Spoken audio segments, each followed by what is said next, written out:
Welcome back to another story on Infidelity Tales Lab. Before we begin, tell us, where in the world are you watching from? Now, let's dive into today's story. Chapter 1. The Ghost Returns. The summer rain hammered against the cracked asphalt of Millbrook's main street as Martin Kane emerged from the shadows like a specter from hell itself. 6 months. 6 months since his Black Hawk had been shot down over hostile territory. Since he'd been declared Kia. Since his world had supposedly ended in a ball of twisted metal and flames. But Martin Kane was very much alive. His weathered face, now gaunt from months of survival, bore new scars that told stories of unimaginable hardship. The once pristine Special Forces operator had been reduced to skin and bone, his eyes hollow yet burning with an intensity that would make hardened criminals step aside. At 34, Martin had seen enough warfare to last several lifetimes, but nothing had prepared him for what awaited him at home. The two-story colonial house at 247 Elm Street looked exactly as he remembered, except for the deputy sheriff's patrol car parked brazenly in his driveway. Martin's jaw clenched as he recognized the vehicle belonging to Wayne Burns, a man he'd never trusted even before deployment. Burns was everything Martin despised: corrupt, lazy, and possessing the kind of small-town arrogance that came from wearing a badge in a place where real authority was rarely challenged. Martin had met Cheryl Kane 8 years ago at a military appreciation dinner in nearby Franklin County. She'd been 26 then, a stunning blonde with emerald eyes and a smile that could disarm a bomb. Cheryl worked as a nurse at the county hospital, came from a respectable family, and seemed like the perfect military wife. They'd married within a year, and Emma had arrived 2 years later, a beautiful daughter who became Martin's entire world. But military deployments were hard on marriages, and Martin's specialized unit meant long absences with minimal communication.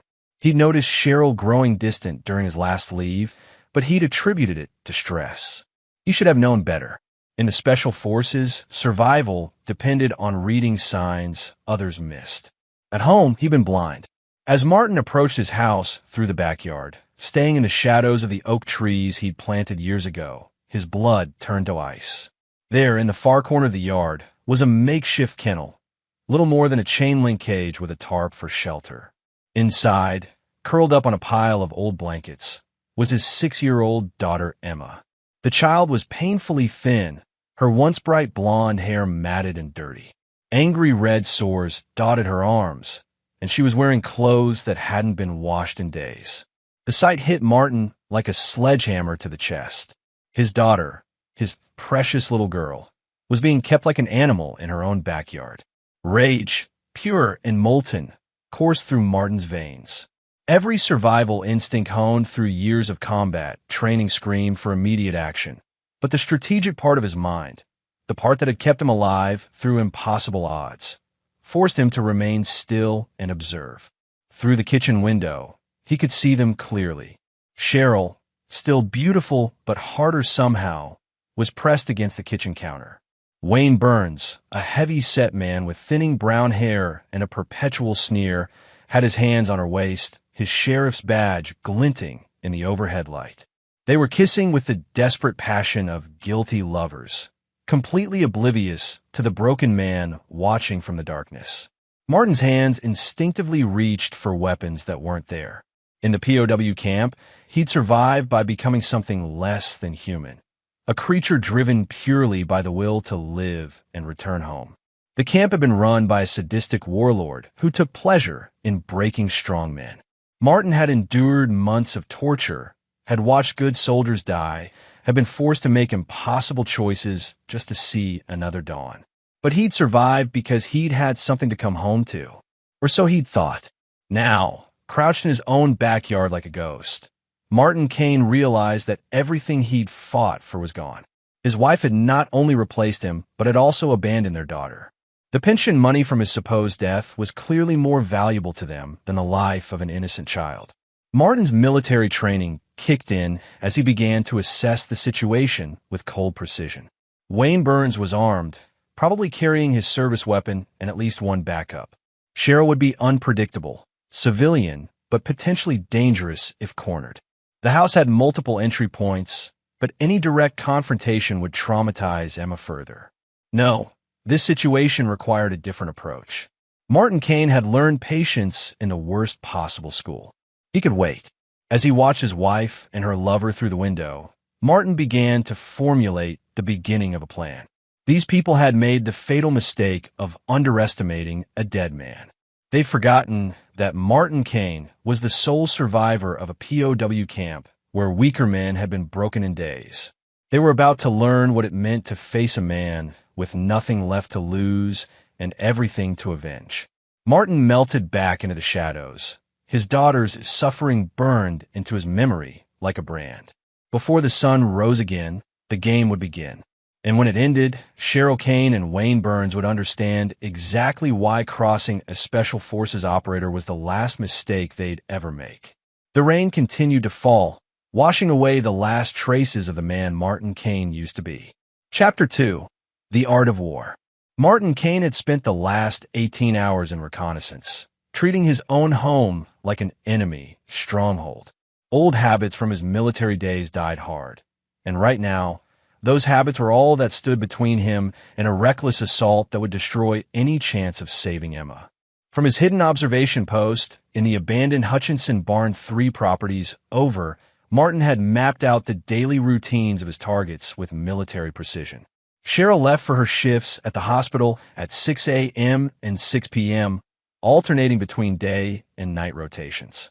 Wayne Burns arrived like clockwork at 7 a.m. for breakfast and stayed until noon, then returned around 8 p.m. for what Martin grimly understood to be overnight visits.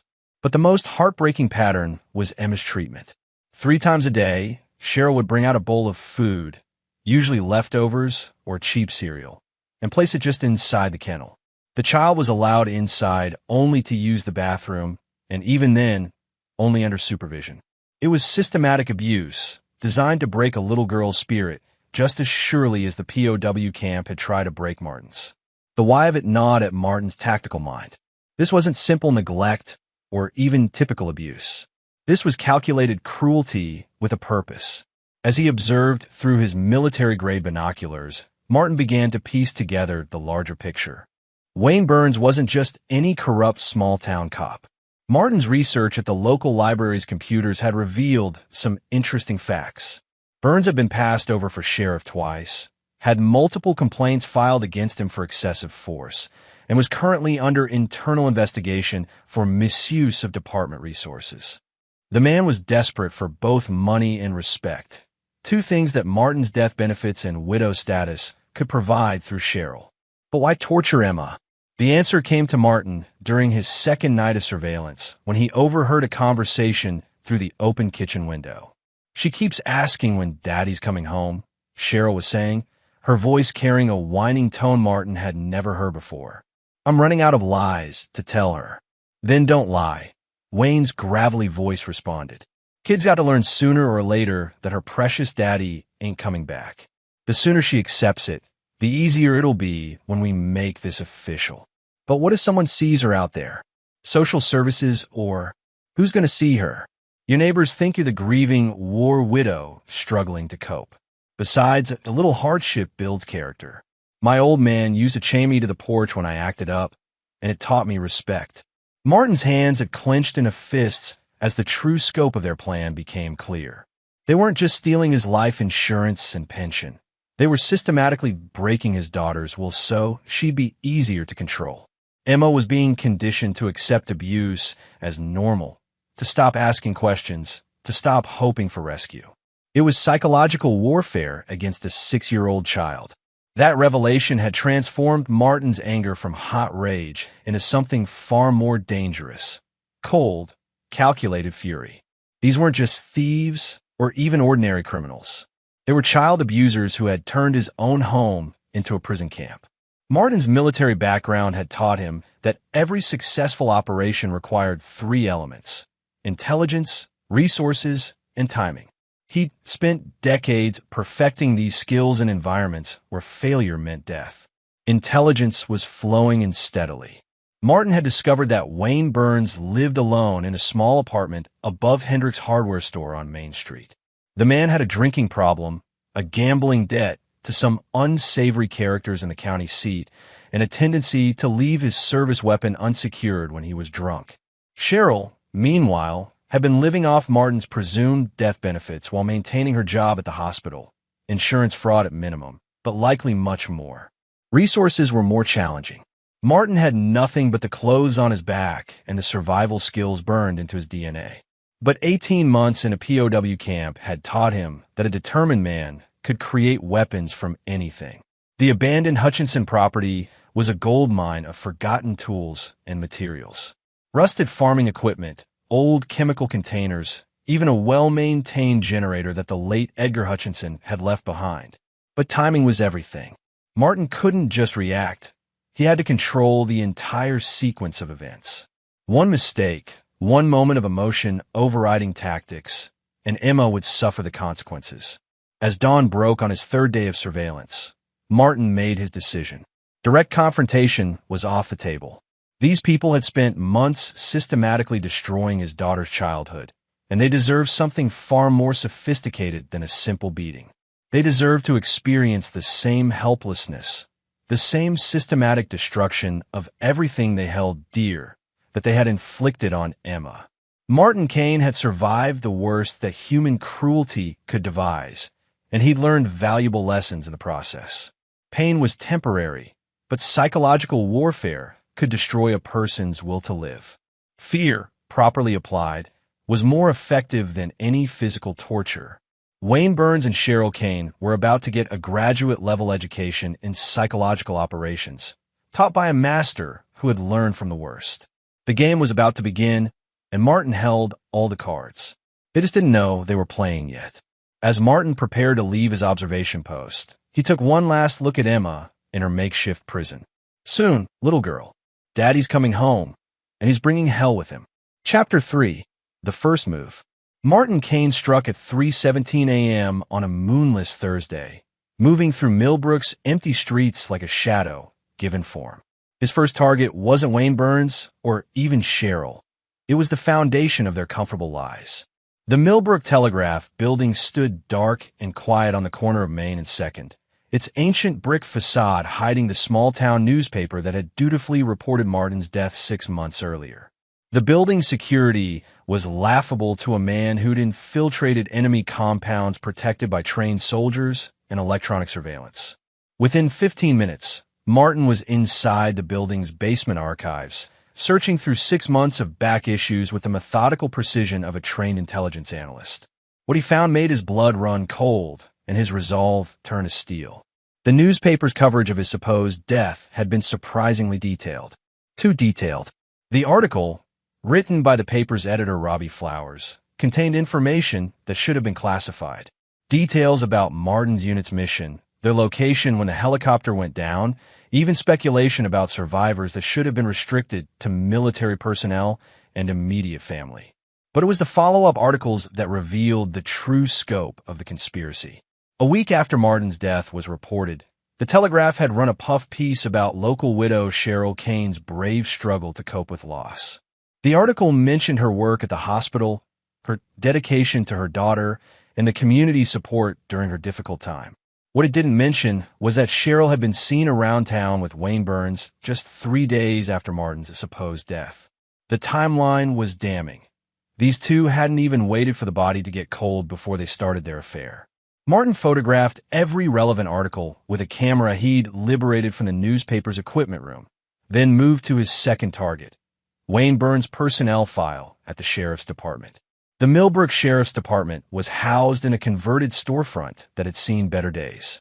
Martin had conducted reconnaissance on the building for 2 days, noting the single security camera, which hadn't worked in years, the flimsy locks, and the fact that night dispatch was handled by one elderly woman who spent most of her shift asleep at her desk.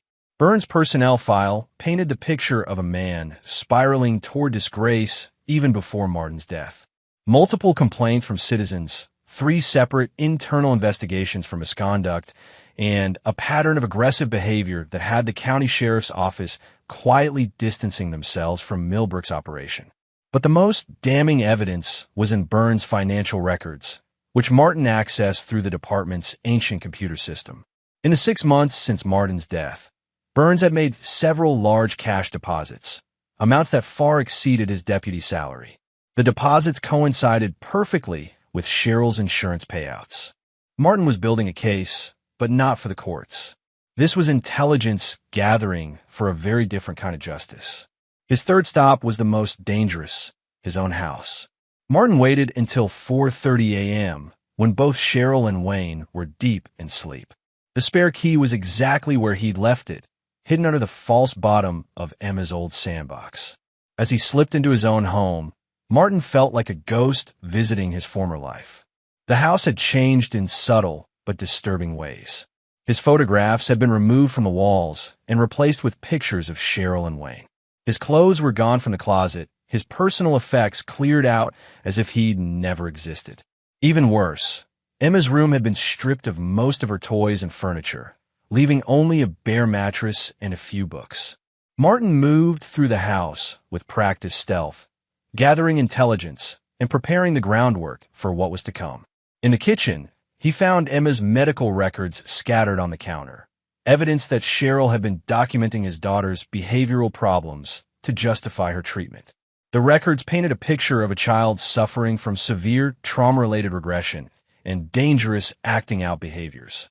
It was a setup. Cheryl was creating a paper trail to justify Emma's abuse, probably planning to have her committed or placed in foster care once the insurance money ran out. But Martin's most important discovery was in the basement. Hidden behind a false panel in the furnace room, he found a metal lockbox containing documents that revealed the full extent of their scheme. Life insurance policies, pension paperwork, and most damning of all, a handwritten letter from Wayne to an unknown contact discussing disposing of the kid once their financial situation was secure. The letter was signed and dated just 2 weeks ago. Martin photographed everything, then carefully returned the documents to their hiding place.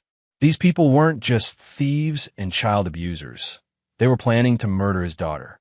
As dawn approached, Martin made his way back to Emma's kennel. His daughter was awake, sitting quietly in the corner and staring at the house with empty eyes that broke Martin's heart. She looked so small, so defeated, that it took every ounce of military discipline to keep from rushing to her immediately.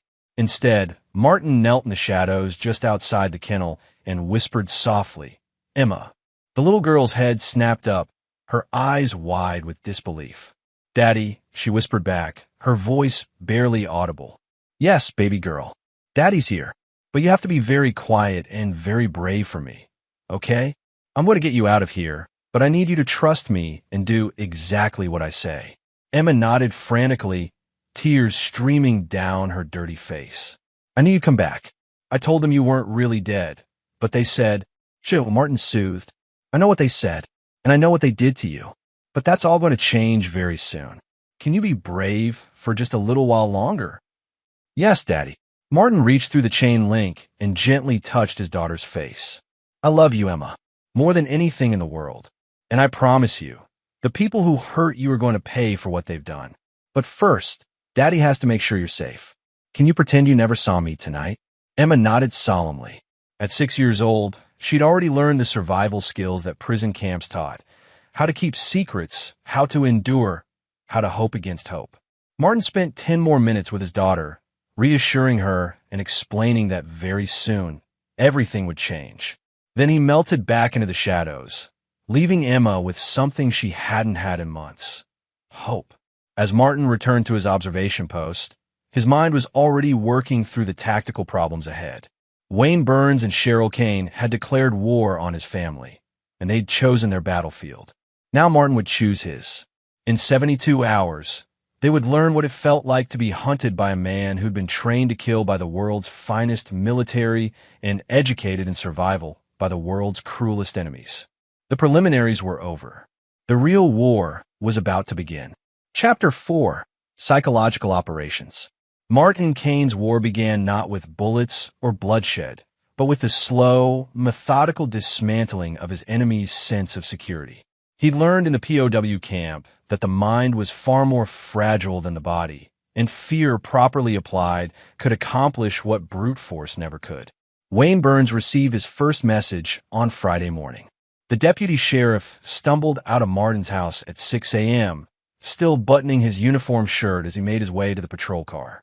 What he found waiting for him on the windshield was a single photograph. Burns himself, taken through the kitchen window the night before, his hands clearly visible around Cheryl's waist. But it wasn't just any photograph. It was a perfect surveillance shot, taken with professional equipment from an impossible angle. The lighting was crisp, the focus flawless, and the timestamp in the corner showed it had been taken at exactly 11:47 p.m., when Burns thought he was safe and unobserved.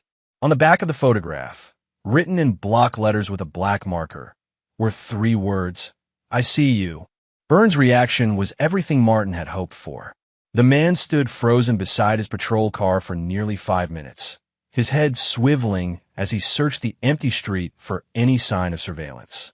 His hand instinctively moved to his service weapon, though he had no target to draw on. Martin watched from his concealed position 3 blocks away, using the same military-grade optics he'd liberated from the abandoned National Guard armory outside town. Burns' body language told the complete story: confusion, fear, and the dawning realization that someone was watching him. Phase 1, establish surveillance. Complete. The second message arrived at Cheryl's workplace that afternoon. Martin had spent the morning learning the layout of Millbrook General Hospital, paying particular attention to the nursing station where his wife worked. The hospital security was focused on preventing theft of drugs and equipment, not on stopping a determined infiltrator who knew how to move through institutional buildings. Cheryl's locker in the staff break room contained the usual personal items: makeup, spare scrubs, family photos that conspicuously featured Wayne Burns, but not Martin or Emma. Hidden among her belongings, Martin placed a manila envelope containing a single item: Emma's birth certificate, with a handwritten note attached. "She calls your name when she cries at night. But you already know that, don't you? A friend." The beauty of the message wasn't just its content. It was the impossibility of its delivery. Cheryl's locker required a combination that only she knew, and it was located in a restricted area of the hospital. Someone had not only gained access to her most secure personal space, but had done so without being detected by any of the building's security measures. Martin monitored Cheryl's reaction through the hospital's own security cameras, which he'd learned to access through the building's poorly secured computer network. When she found the envelope, Cheryl's face went through a fascinating series of expressions: confusion, recognition, and finally, naked terror. She spent the rest of her shift looking over her shoulder, jumping at every unexpected sound, and making 3 separate phone calls to Wayne Burns. Martin couldn't hear the conversations, but he could read lips well enough to catch fragments. "Someone knows. Inside my locker. Watching us." Phase 2, establish omnipresence. Complete. But Martin's psychological campaign wasn't limited to his primary targets. A successful operation required controlling all variables, including potential witnesses and allies. Robbie Flowers, the newspaper editor who'd written the detailed accounts of Martin's death, found his own surprise on Saturday morning. Arriving at the telegraph office, Flowers discovered that someone had broken into his computer system and printed out dozens of copies of a single document. The original military report about Martin Kane's mission, clearly marked classified and containing information that had never been released to the press. The implication was clear and terrifying. Flowers had published classified information in his newspaper articles, information he couldn't have obtained through legitimate channels. Someone had been feeding him restricted intelligence, and now someone else knew about it. Along with the printed documents was a simple note: "Interesting sources you have, Mr. Flowers. We should discuss them soon. A concerned citizen." Martin watched from across the street as Flowers discovered the breach. The man's reaction was immediate panic, followed by a frantic phone call that Martin's carefully placed listening device picked up clearly. "Wayne, we have a problem," Flowers said into his cell phone. "Someone knows about the information you gave me for those articles. They broke into my office and, yes, I'm sure it was secured. Wayne, this is serious. If the military finds out I published classified details." The conversation continued for 10 minutes, revealing the extent of the conspiracy. Wayne Burns had been feeding classified information to Flowers in exchange for favorable coverage of Cheryl's situation. It was a minor violation compared to their other crimes, but it established a pattern of corruption that Martin would exploit. Phase 3. Isolate the targets from potential allies. Complete. By Sunday evening, Martin's psychological operation was achieving its intended effect. Wayne Burns had requested additional patrols of his apartment building and had started carrying a backup weapon in an ankle holster. Cheryl had begun taking different routes to work and had asked hospital security to escort her to her car after late shifts. Most importantly, they'd started to turn on each other. Martin's surveillance equipment captured their Sunday night argument in vivid detail. Wayne had arrived at the house already agitated, convinced that someone from his past, maybe a criminal he'd arrested, maybe someone from internal affairs, was stalking him. "This is about you, not me," he snarled at Cheryl as they stood in the kitchen. "Someone's trying to get to me through you. Maybe it's time we cooled things off for a while." "You can't just abandon me now," Cheryl shot back. "We're in this together, Wayne. If you go down, I go down. Nobody's going down if we're smart about this. But I'm not taking risks for some dead soldier's wife and her psycho kid." The mention of Emma as a psycho kid required every ounce of Martin's discipline to remain in position. But the argument was providing valuable intelligence about their relationship dynamics and future plans. "The kid's becoming a liability anyway," Wayne continued. "Maybe it's time we dealt with that situation permanently." "What do you mean, dealt with?" "You know what I mean. Make it look like an accident. Tragic case of a disturbed child hurting herself. You're a nurse. You know how to make things look natural." Martin's blood turned to ice as the full implication hit him. They weren't just planning to abandon Emma. They were planning to murder her and make it look like suicide. The psychological phase of Martin's operation had accomplished its primary objective. It had forced his enemies to reveal their true intentions and their ultimate timeline. But it had also revealed something far more urgent. Emma was in immediate danger. Martin's careful, methodical approach had just been compressed into a matter of hours. Whatever happened next, it had to happen fast before Wayne and Cheryl decided that disposing of witnesses was their best option. As Martin prepared to escalate from psychological warfare to direct action, he allowed himself one moment of savage satisfaction. Wayne Burns and Cheryl Kane thought they were being hunted by some unknown enemy from their past. They had no idea they were being stalked by a ghost who was very much alive and had nothing left to lose. The gloves were about to come off. Chapter 5. The Hunter's Web. Monday morning brought rain and revelation. Martin Kane had spent the night constructing the infrastructure for what military tacticians called a total environment operation, a mission where every variable was controlled, every move anticipated, and every outcome predetermined. His workshop was the abandoned Hutchinson barn, transformed over the past week into a command center that would have impressed his former Special Forces unit. Maps of Millbrook covered one wall, marked with movement patterns, surveillance points, and tactical routes. Another wall displayed photographs and documents detailing every aspect of Wayne Burns and Cheryl's lives, their schedules, their contacts, their weaknesses, and their fears. But the centerpiece of Martin's operation was a custom-built communications array that allowed him to monitor and intercept every electronic communication in Millbrook. Cell phone calls, text messages, email, even the antiquated radio system used by the sheriff's department. Everything flowed through Martin's equipment and into his growing intelligence file. The accelerated timeline meant shifting from psychological pressure to active manipulation. Martin's targets needed to be maneuvered into position for the final phase, and that required more direct intervention. Wayne Burns' Monday began with a phone call that would change everything. At 7:15 a.m., as Burns sat in his patrol car outside the diner where he grabbed breakfast every morning, his cell phone rang. The caller ID showed Millbrook General, which made sense since Cheryl was working the early shift. "Wayne Burns," he answered, but the voice on the other end wasn't Cheryl's. It was electronically distorted, professionally altered to be unrecognizable, but clearly male. "Deputy Burns, you need to listen very carefully. Your friend Cheryl is in danger." Burns sat up straight in his seat. "Who is this? How did you get this number?" "That's not important. What's important is that someone has been asking questions about you and Mrs. Kane." someone with military credentials and access to classified databases. Martin watched Burns' reaction through his telephoto lens, noting the man's increasing agitation. The beauty of the call wasn't just the fear it induced, it was the way it would drive Burns toward exactly the wrong conclusion. Are you talking about federal agents? Military investigators? I'm talking about someone who knows about your arrangement with Mrs. Kane. Someone who knows about the insurance money, the falsified reports, and what you've been doing to the child. Burns' face went white. You're full of shit. Nobody knows. Deputy, I'm trying to help you here.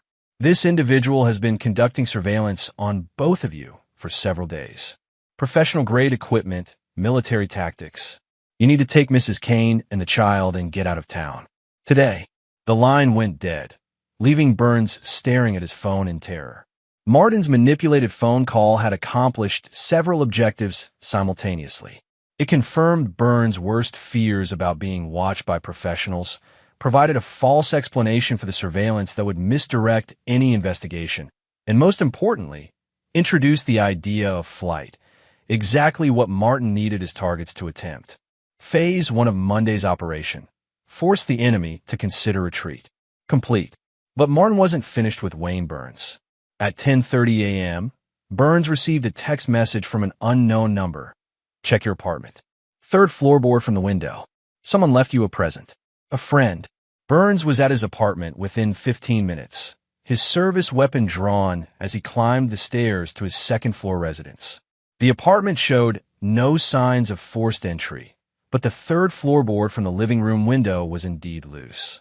Underneath, Burns found a waterproof pouch containing items that made his blood run cold. Detailed photographs of his apartment's interior, copies of his bank statements showing the insurance deposits, and a handwritten timeline documenting his relationship with Cheryl going back 8 months.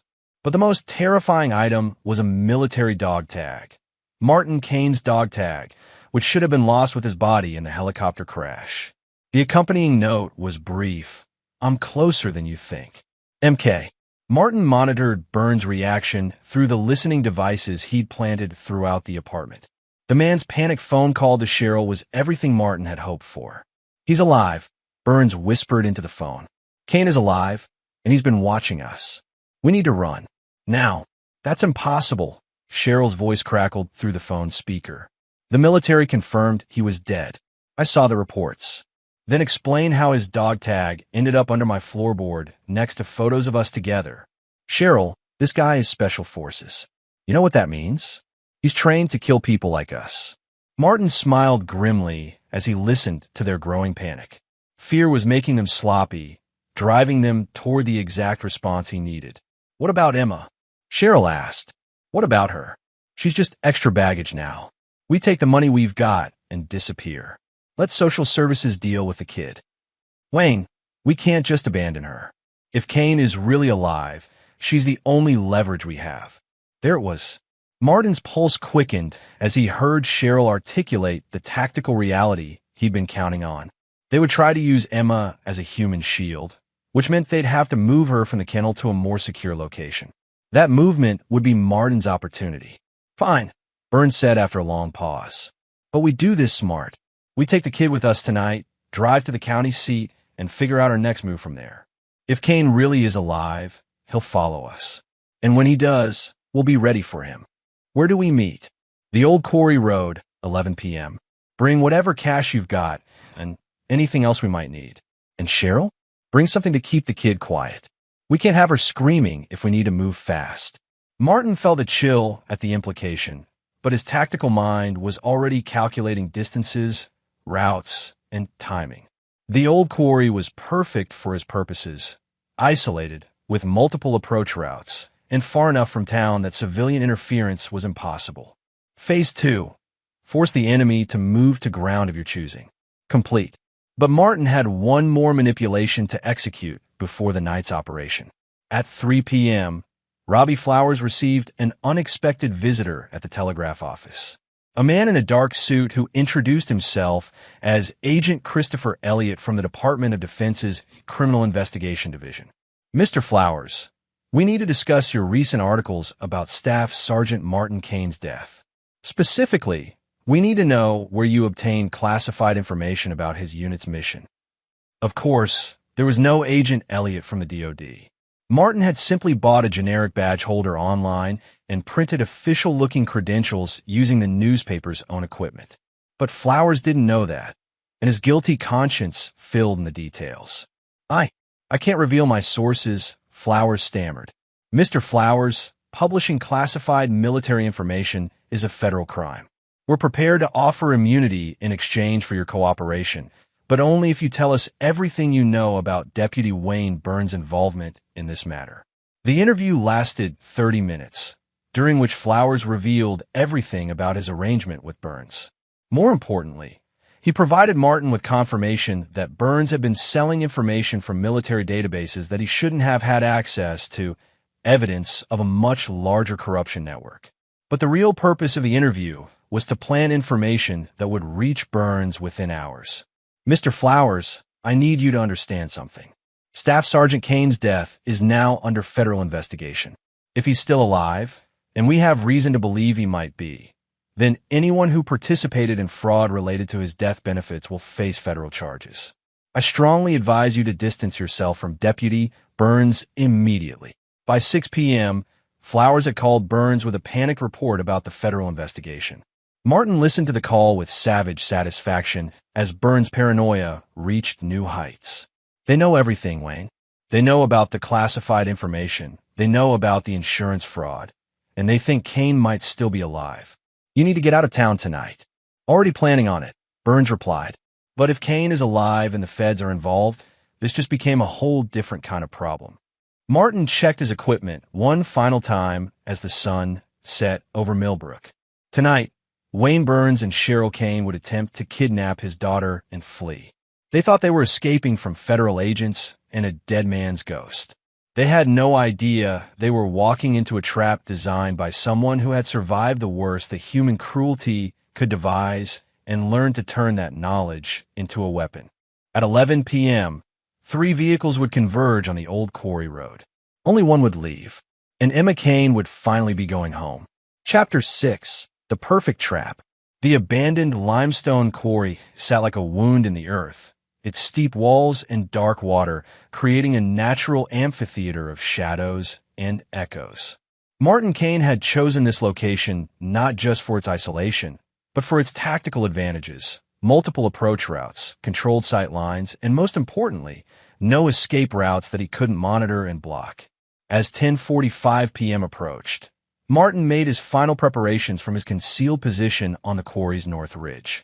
Below him, the access road was empty except for the rusted machinery that had been abandoned when the quarry closed 15 years ago. His night vision equipment turned the moonless evening into a green-tinted battlefield where he held every advantage. Martin's trap was elegant in its simplicity.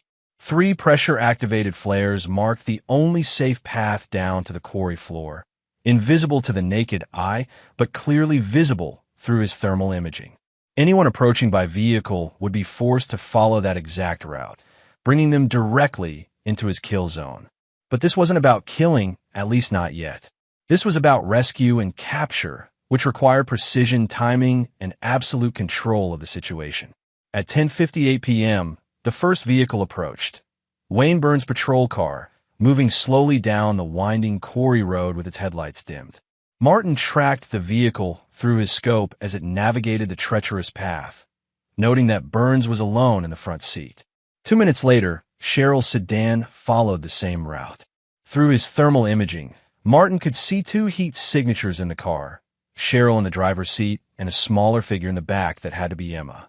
Both vehicles reached the quarry floor and parked near the old equipment shed, exactly where Martin had anticipated. The isolation was perfect. The nearest house was 3 miles away, and the quarry's walls would contain any sound from the operation. Martin activated his first surprise. The floodlights he'd rigged throughout the quarry suddenly blazed to life, turning night into harsh day and temporarily blinding anyone who'd been relying on natural night vision.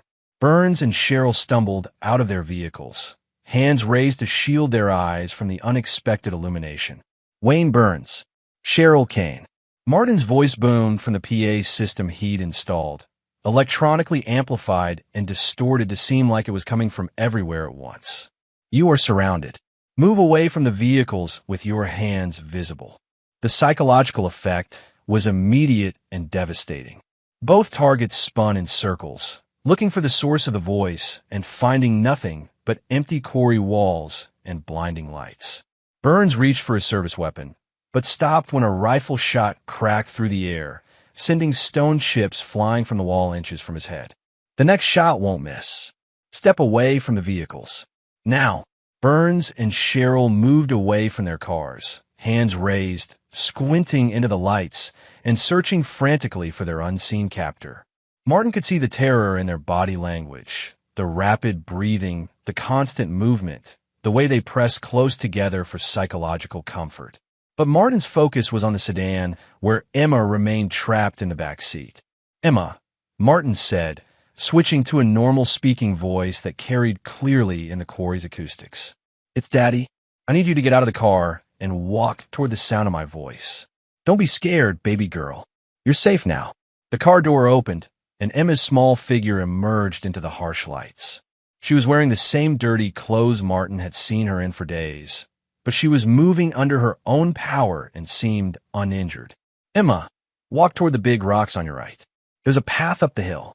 Follow it until you see the blue light, then wait for me there. Can you do that?" "Yes, Daddy." Emma's small voice carried across the quarry.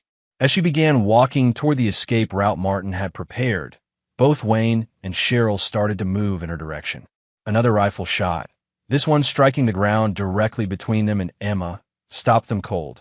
"Move toward the child and you die. She is no longer your concern."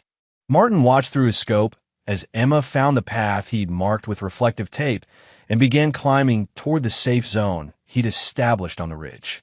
His daughter was showing remarkable courage for a 6-year-old, following his instructions precisely despite the chaos around her. Once Emma was clear of the kill zone, Martin began Phase 2 of his operation. "Wayne Burns," he called out, his voice now coming from a different direction as he switched between speakers. "6 months ago, you thought you were stealing from a dead man. How does it feel to discover that your victim lived long enough to come home?" "Kane," Burns shouted into the lights. "If that's really you, we can work this out. The insurance money, the benefits, we can split it all. There's enough for everyone." Martin's laugh echoed off the quarry walls like the sound of breaking glass. "You kept my daughter in a cage, Wayne. You fed her scraps like an animal and planned to murder her when she became inconvenient. Do you really think I'm interested in negotiating?" "That was Cheryl's idea," Burns shouted, desperation making his voice crack. "I told her it was wrong, but she said, 'He's lying.'" Cheryl screamed. "It was his plan from the beginning. He said we had to break her spirit, so she wouldn't cause problems later." Martin smiled coldly as his targets began to turn on each other, exactly as he'd hoped. Fear and desperation were destroying whatever loyalty had existed between them. "Both of you participated in the systematic abuse of my daughter," Martin's voice boomed through the speakers. "Both of you profited from my supposed death. Both of you planned to commit murder to cover your crimes. Now, both of you are going to pay the price." Burns made a desperate grab for his weapon, but Martin was ready. The rifle shot took the deputy in the shoulder, spinning him around and sending him crashing to the ground.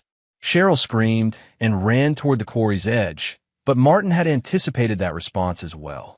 The second shot shattered her left ankle, dropping her to the rocky ground 20 feet from the water's edge. Neither wound was fatal, but both were incapacitating. Martin had spent too much time in military medicine to make mistakes about anatomy and bullet placement. "Emma," Martin called out, his voice gentle again. "Are you at the blue light?" "Yes, Daddy," came the reply from high above. "Good girl. Wait for me there. I'll be with you in just a few minutes." Martin began his descent into the quarry, rifle at the ready and night vision goggles, allowing him to move confidently through the shadows between the floodlights. Wayne Burns was unconscious from blood loss and shock, but Cheryl was still awake and coherent despite her shattered ankle. As Martin approached his former wife, she looked up at him with a mixture of terror and desperate cunning. "Martin, please," she whispered. "I know how this looks, But you don't understand. Wayne forced me into this. He threatened Emma and me if I didn't cooperate. I was protecting her the only way I could. Martin knelt beside Cheryl, his face inches from hers. In the harsh light, she could see the changes that months of captivity and survival had carved into his features. This wasn't the gentle soldier who'd left for deployment. This was something far more dangerous. You kept our daughter in a cage, Martin said quietly. You documented false behavioral problems to justify abusing her. You planned to murder her when the insurance money ran out. And now you want me to believe you were protecting her. Martin, do you know what they did to me in that camp, Cheryl? Do you know what I survived to come home to my family? Martin's voice was barely above a whisper, but it carried more menace than any shout. They tried to break me with pain, with fear, with hopelessness.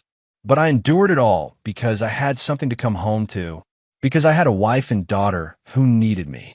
Martin stood and looked down at the woman who had shared his bed and borne his child. You destroyed that.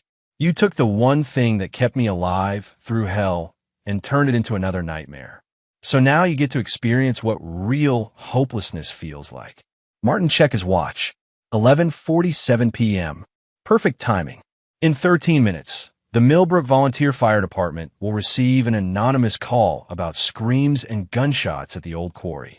They'll arrive to find Deputy Wayne Burns suffering from a gunshot wound and blood loss.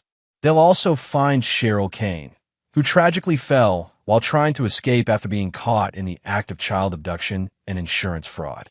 Cheryl's eyes widened as she understood the implication. Martin, you can't. The fall will have caused catastrophic injuries.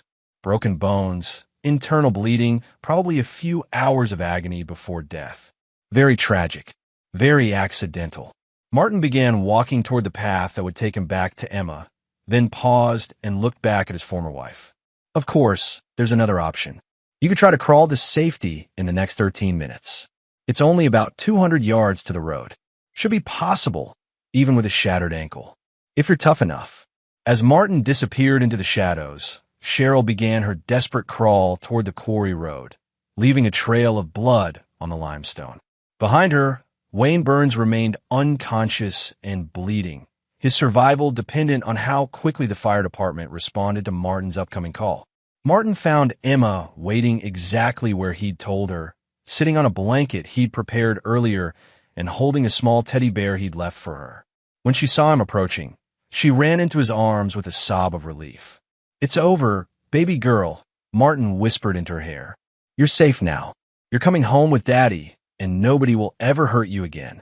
As Martin carried his daughter away from the quarry, he could hear Cheryl's screams echoing off the stone walls behind them. She was still crawling, still fighting for survival with the same desperation he'd shown in the POW camp. Whether she made it to the road in time would depend on her will to live. Martin found he didn't particularly care either way. Chapter 7. Ghosts and Reckoning. 3 days after the quarry incident, Martin Kane sat in the kitchen of a rented farmhouse 15 miles outside Millbrook, watching his daughter eat her first real meal in months. Emma had gained 2 pounds already, and the haunted look was beginning to fade from her eyes. But the healing would take time for both of them. The official story, as reported by the Millbrook Telegraph and echoed by regional news outlets, was both tragic and convenient. Deputy Wayne Burns had been shot while investigating reports of suspicious activity at the old quarry. Cheryl Kane, the widow of a fallen soldier, had apparently been lured there by an unknown assailant who'd been extorting her over insurance benefits. Burns survived his shoulder wound, but faced federal charges for his role in an insurance fraud scheme. His cooperation with investigators had revealed a network of corruption involving falsified death reports and misuse of classified military information. The deputy's career was over, his pension lost, and his reputation destroyed. Cheryl Kane had been less fortunate.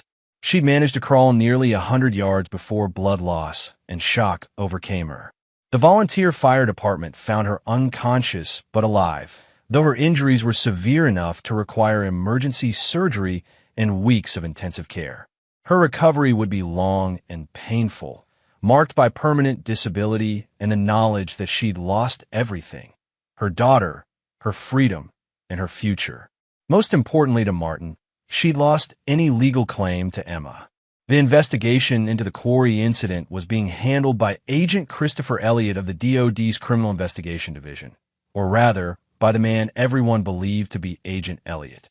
Martin's false identity had held up under scrutiny, aided by his genuine knowledge of military procedures and his access to classified databases through channels his former unit commanders would never have approved. The beauty of Martin's deception was its simplicity. By positioning himself as the federal investigator, he controlled the flow of information and could direct the investigation away from any inconsistencies in his story.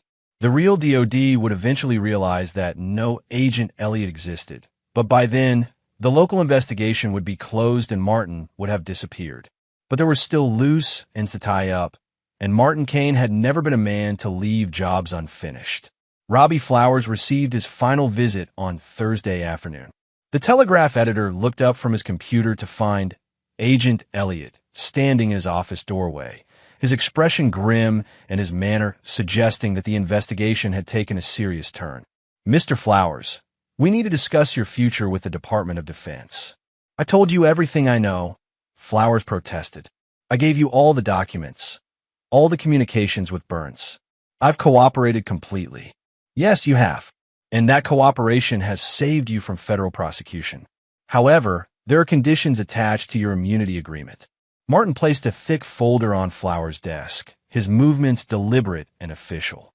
"You're going to publish one final story about the Kane case. You're going to write it exactly as I dictate, and you're going to ensure it reaches every major news outlet in the region." The story that appeared in the Telegraph's Friday edition was a masterpiece of misdirection and closure.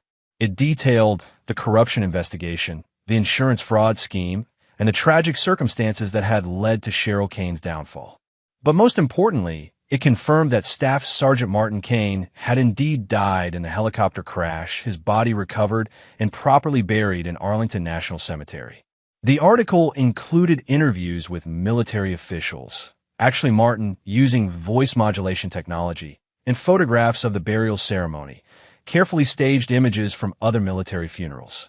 To anyone reading the story, Martin Kane was definitively dead, his case closed, and his family's suffering finally at an end. The psychological operation was complete. Martin Kane, the soldier, was officially buried.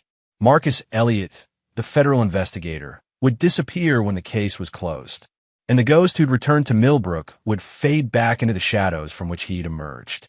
But Martin wasn't finished with Wayne Burns. The former deputy was recovering in the county hospital, his shoulder healing, but his future destroyed. The federal investigation had uncovered enough evidence to send him to prison for years, but Martin wanted a more personal form of justice. On Friday night, Martin visited Burns' hospital room. The man was alone, sedated but conscious, his right arm immobilized by surgical hardware. When he saw Martin enter the room, Burns' eyes widened with recognition and terror. "You," he whispered. "Hello, Wayne." Martin closed the door behind him and activated a small electronic device that would interfere with the room's monitoring equipment. "I thought we should have a conversation. You're supposed to be dead," the newspaper said. "The newspaper prints what it's told to print. Just like you told Robbie Flowers what to write about my supposed death." Martin pulled a chair close to Burns' bed and sat down. "Did you really think I wouldn't figure out how you got classified information about my mission?" Burns tried to sit up, but winced at the pain in his shoulder. "Look, Kane, I know you're angry, but..." "Angry?" Martin's laugh was soft and dangerous. "Wayne, angry doesn't begin to describe what I am. You sold information about my unit to finance your affair with my wife. You kept my daughter in a cage and planned to murder her. You destroyed my family while profiting from my supposed death. Angry is far too small a word for what you've awakened in me." Martin leaned forward, his voice dropping to a whisper. "Do you know what I learned in that POW camp, Wayne? I learned that there are fates worse than death. I learned that a strong man can be broken not by pain, but by helplessness, by watching everything he cares about destroyed while he's powerless to stop it." Burns' breathing became rapid and shallow as Martin continued. "You're going to prison, Wayne. Federal prison, where corrupt cops don't last very long.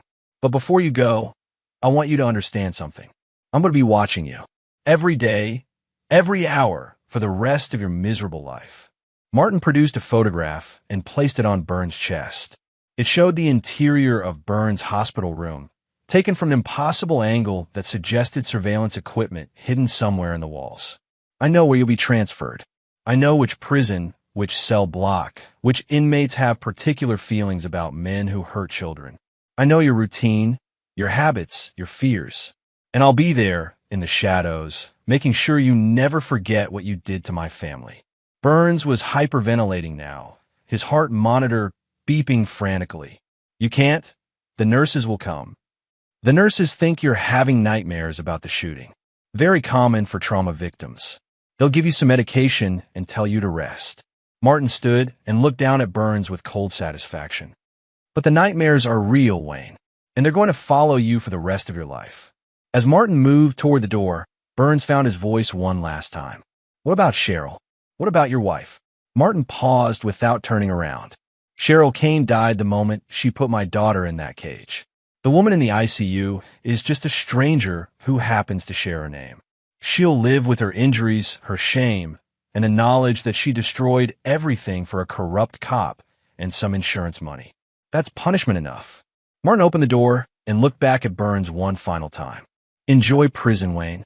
Try not to think about all the ways I might be watching you. The door closed with a soft click, leaving Wayne Burns alone with his terror and the photograph that proved he would never truly be alone again. As Martin walked through the hospital corridors, his phone buzzed with a text message from the secure number he'd given Emma's temporary guardian. She's asking when you're coming home. Martin smiled, the first genuine smile he'd managed since his return to Millbrook. Home. After everything he'd endured, everything he'd lost and reclaimed, the word finally meant something again. He had a daughter to raise, a new life to build, and a future to create from the ashes of his past. The ghosts of Millbrook were finally at rest. And Martin Kane, the man who died in a helicopter crash and been reborn in hell, was ready to live again. Chapter 8. New Foundations. 6 months after the quarry incident, Martin Kane stood in the doorway of Emma's new bedroom, watching his daughter sleep peacefully for the first time since his return. The nightmares had finally stopped coming, replaced by dreams of horses and playgrounds and all the normal things a 7-year-old should dream about. The farmhouse in Virginia's Blue Ridge Mountains was everything Millbrook had never been. Isolated but not lonely, secure but not confined, peaceful but not stagnant. Martin had purchased it using funds from carefully liquidated overseas accounts that his former unit had never known existed. The official story was that Marcus Elliott, the federal investigator, had taken early retirement and moved to the mountains for his health. Emma was thriving in ways that amazed her new therapist, Dr. Sarah Mitchell, who specialized in childhood trauma recovery. The physical scars were healing faster than anyone had expected, but more importantly, Emma's spirit was returning. She laughed again, played again, and most crucially, trusted again. Daddy. Emma's voice came softly from her bed as Martin entered the room. I'm here, sweetheart. Did you have another dream? Not a bad one, Emma said, sitting up and rubbing her eyes. I dreamed about the horses again. The white one with the black spots wanted me to ride her. Martin sat on the edge of Emma's bed and smoothed her hair, marveling at how healthy she looked. Good food, medical care, and unconditional love had transformed his daughter from the broken child he'd found in that cage back into the bright, curious girl she was meant to be. Maybe we should visit the Hendersons' ranch again this weekend, Martin suggested. Mrs. Henderson said you could help feed the horses if you wanted to. Emma's eyes lit up with excitement. Really? Could I maybe learn to ride one? We'll see. But first, you need to get some sleep. Tomorrow's a big day, remember? Emma nodded solemnly. Tomorrow was the day she would testify via video link in Wayne Burns' federal trial. Dr. Mitchell had prepared her extensively, but Martin knew it would still be difficult for his daughter to relive those months of captivity and abuse. Burns' trial had become a significant case in the region, highlighting corruption in small-town law enforcement and the vulnerability of military families. The prosecution had built an overwhelming case using the evidence Martin had gathered, supplemented by Burns' own desperate attempts to plea bargain his way to a reduced sentence. But Burns' cooperation hadn't saved him from the justice Martin had promised. Federal prison had been exactly as harsh as Martin had predicted. Burns survived 2 assault attempts in his first month, spent 6 weeks in solitary confinement for his own protection, and developed the kind of paranoid anxiety that made every shadow a potential threat. The former deputy had aged 10 years and 6 months, his hair turning gray and his weight dropping as stress and fear consumed him from within. Martin knew this because he'd kept his promise about watching. A network of contacts in the federal prison system, guards, inmates, and staff who owed favors to former Special Forces operators, provided regular updates on Burns' condition and state of mind. The man lived in constant fear, never knowing when or where Martin's influence might reach him next. It was a more satisfying revenge than any physical punishment could have been. Cheryl's fate had been different, but equally final. Her recovery from the quarry incident had been complicated by infections, surgical complications, and the kind of depression that comes from losing everything that once defined your existence. She would walk again, eventually, but with permanent limitations that served as daily reminders of her choices. More devastating than her physical injuries was her complete social destruction. The insurance fraud investigation had revealed the full extent of her betrayal, and the community that had once supported her as a grieving war widow now viewed her with disgust and contempt. She'd been forced to sell the house on Elm Street to pay legal fees and medical bills, and her nursing license had been permanently revoked. Martin had received word that she'd left the state entirely, probably seeking anonymity in some distant city where her story wasn't common knowledge. He felt no satisfaction in her suffering, but no sympathy either. She had made her choices, and consequences were inevitable. The last loose end had been Robbie Flowers, who had proven surprisingly adaptable to his new circumstances. The Telegraph editor had parlayed his cooperation with the federal investigation into a book deal, writing a true crime account of small-town corruption that had become a regional bestseller.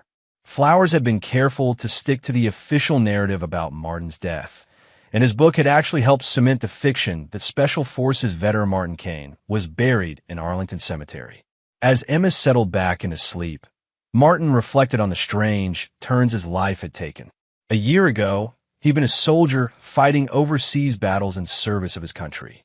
6 months ago, he'd been a dead man walking through his own personal hell. Now he was a single father rebuilding his life in the Virginia mountains, officially invisible to the system, but more free than he'd ever been. Dr. Mitchell had suggested that Martin might benefit from therapy himself, but he'd politely declined. The POW camp had taught him everything he needed to know about processing trauma and moving forward. Some wounds were meant to scar over rather than heal completely, serving as permanent reminders of hard-learned lessons. Martin's phone buzzed with a secure message from Roland Michael, his former team leader who'd helped facilitate Martin's unofficial resurrection and relocation. The message was brief. Burns' appeal denied. 25 years minimum. Your ghost can rest easy. Martin deleted the message and powered down the phone. Roland was one of only 3 people who knew that Martin Cain had survived the helicopter crash, and he'd agreed to help only after seeing the evidence of what Burns and Cheryl had done to Emma. Even among Special Forces operators, there were lines that couldn't be crossed without consequences. But the secrecy would end someday.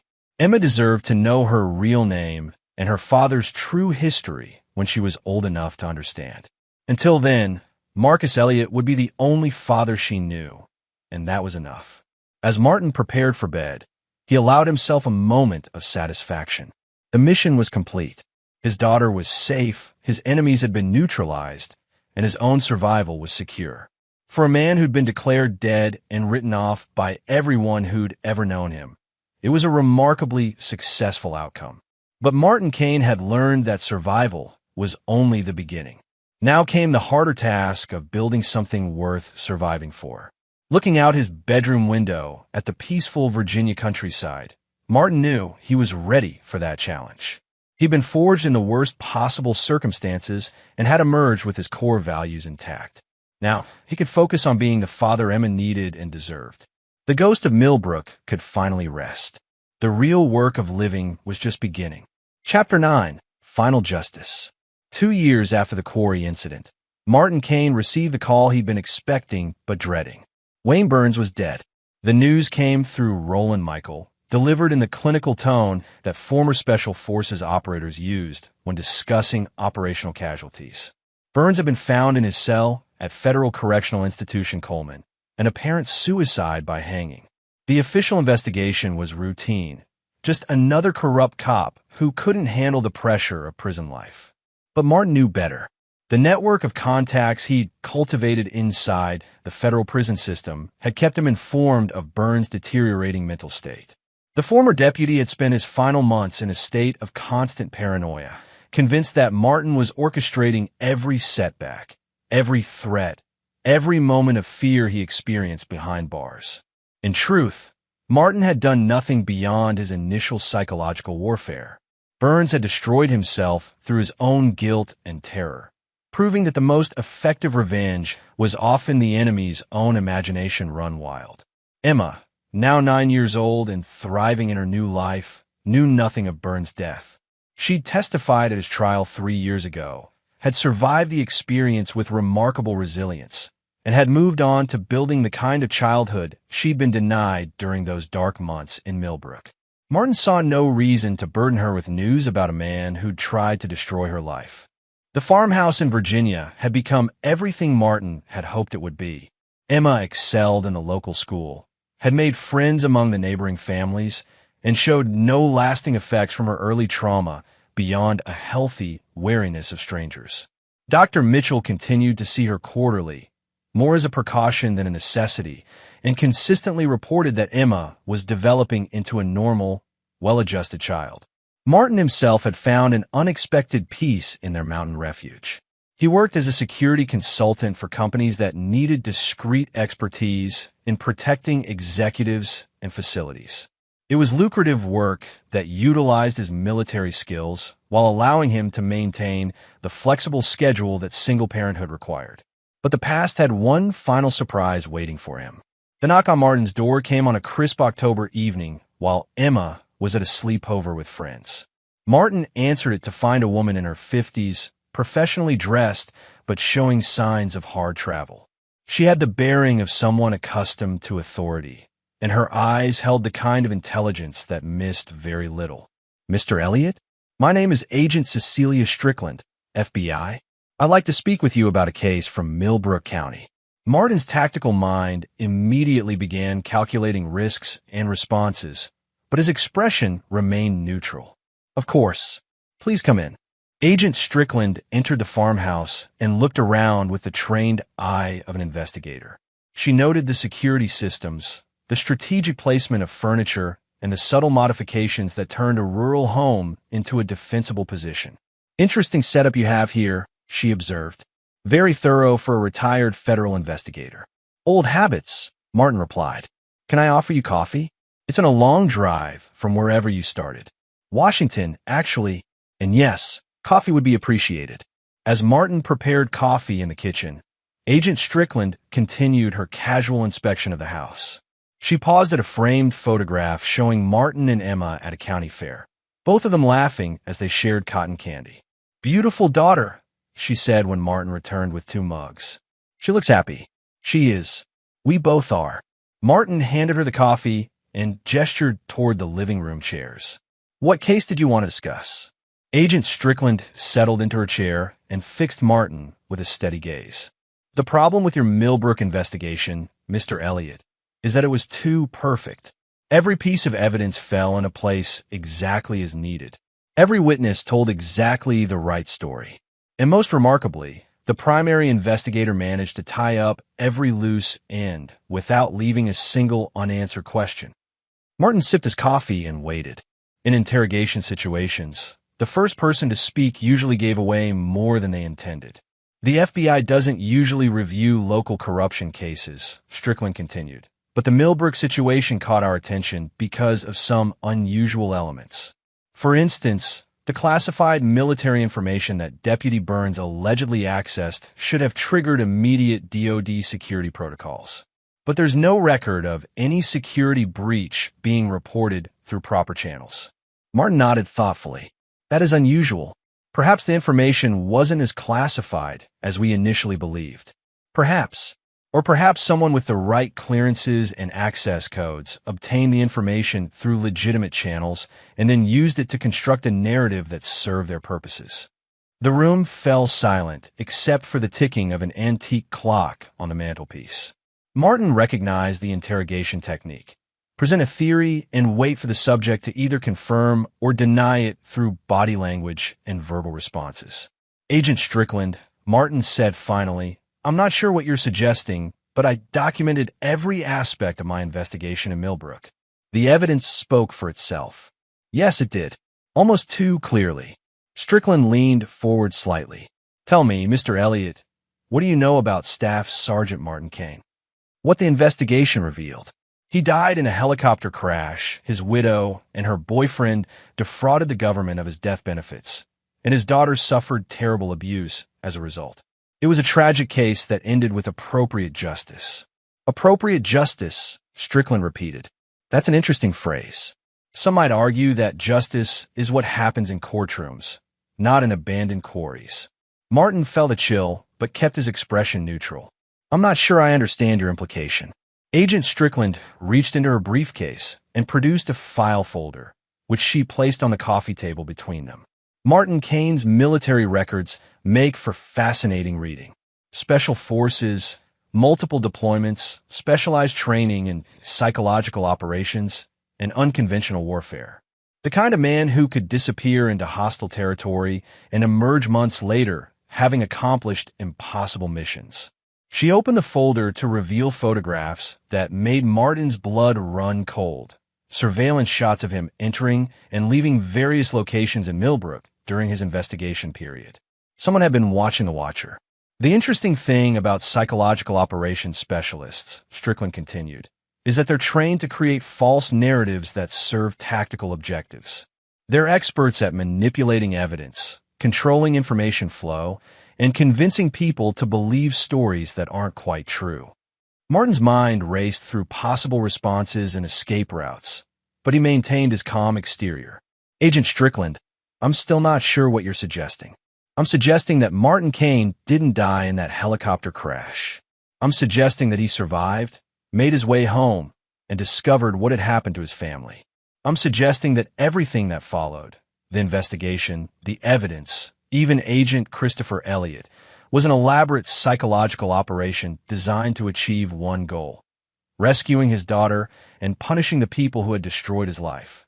The accusation hung in the air like smoke from a discharged weapon. Martin felt the familiar surge of combat adrenaline, but forced himself to remain still and calm. That's quite a theory, he said. Do you have evidence to support it? Some.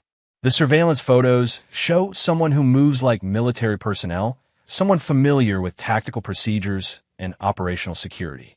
The investigation was conducted with the kind of precision that suggests professional training. And most tellingly, Agent Christopher Elliott doesn't exist in any DoD database, despite having conducted an official federal investigation. Strickland closed the folder and leaned back in her chair. But evidence isn't my primary concern here, Mr. Elliott.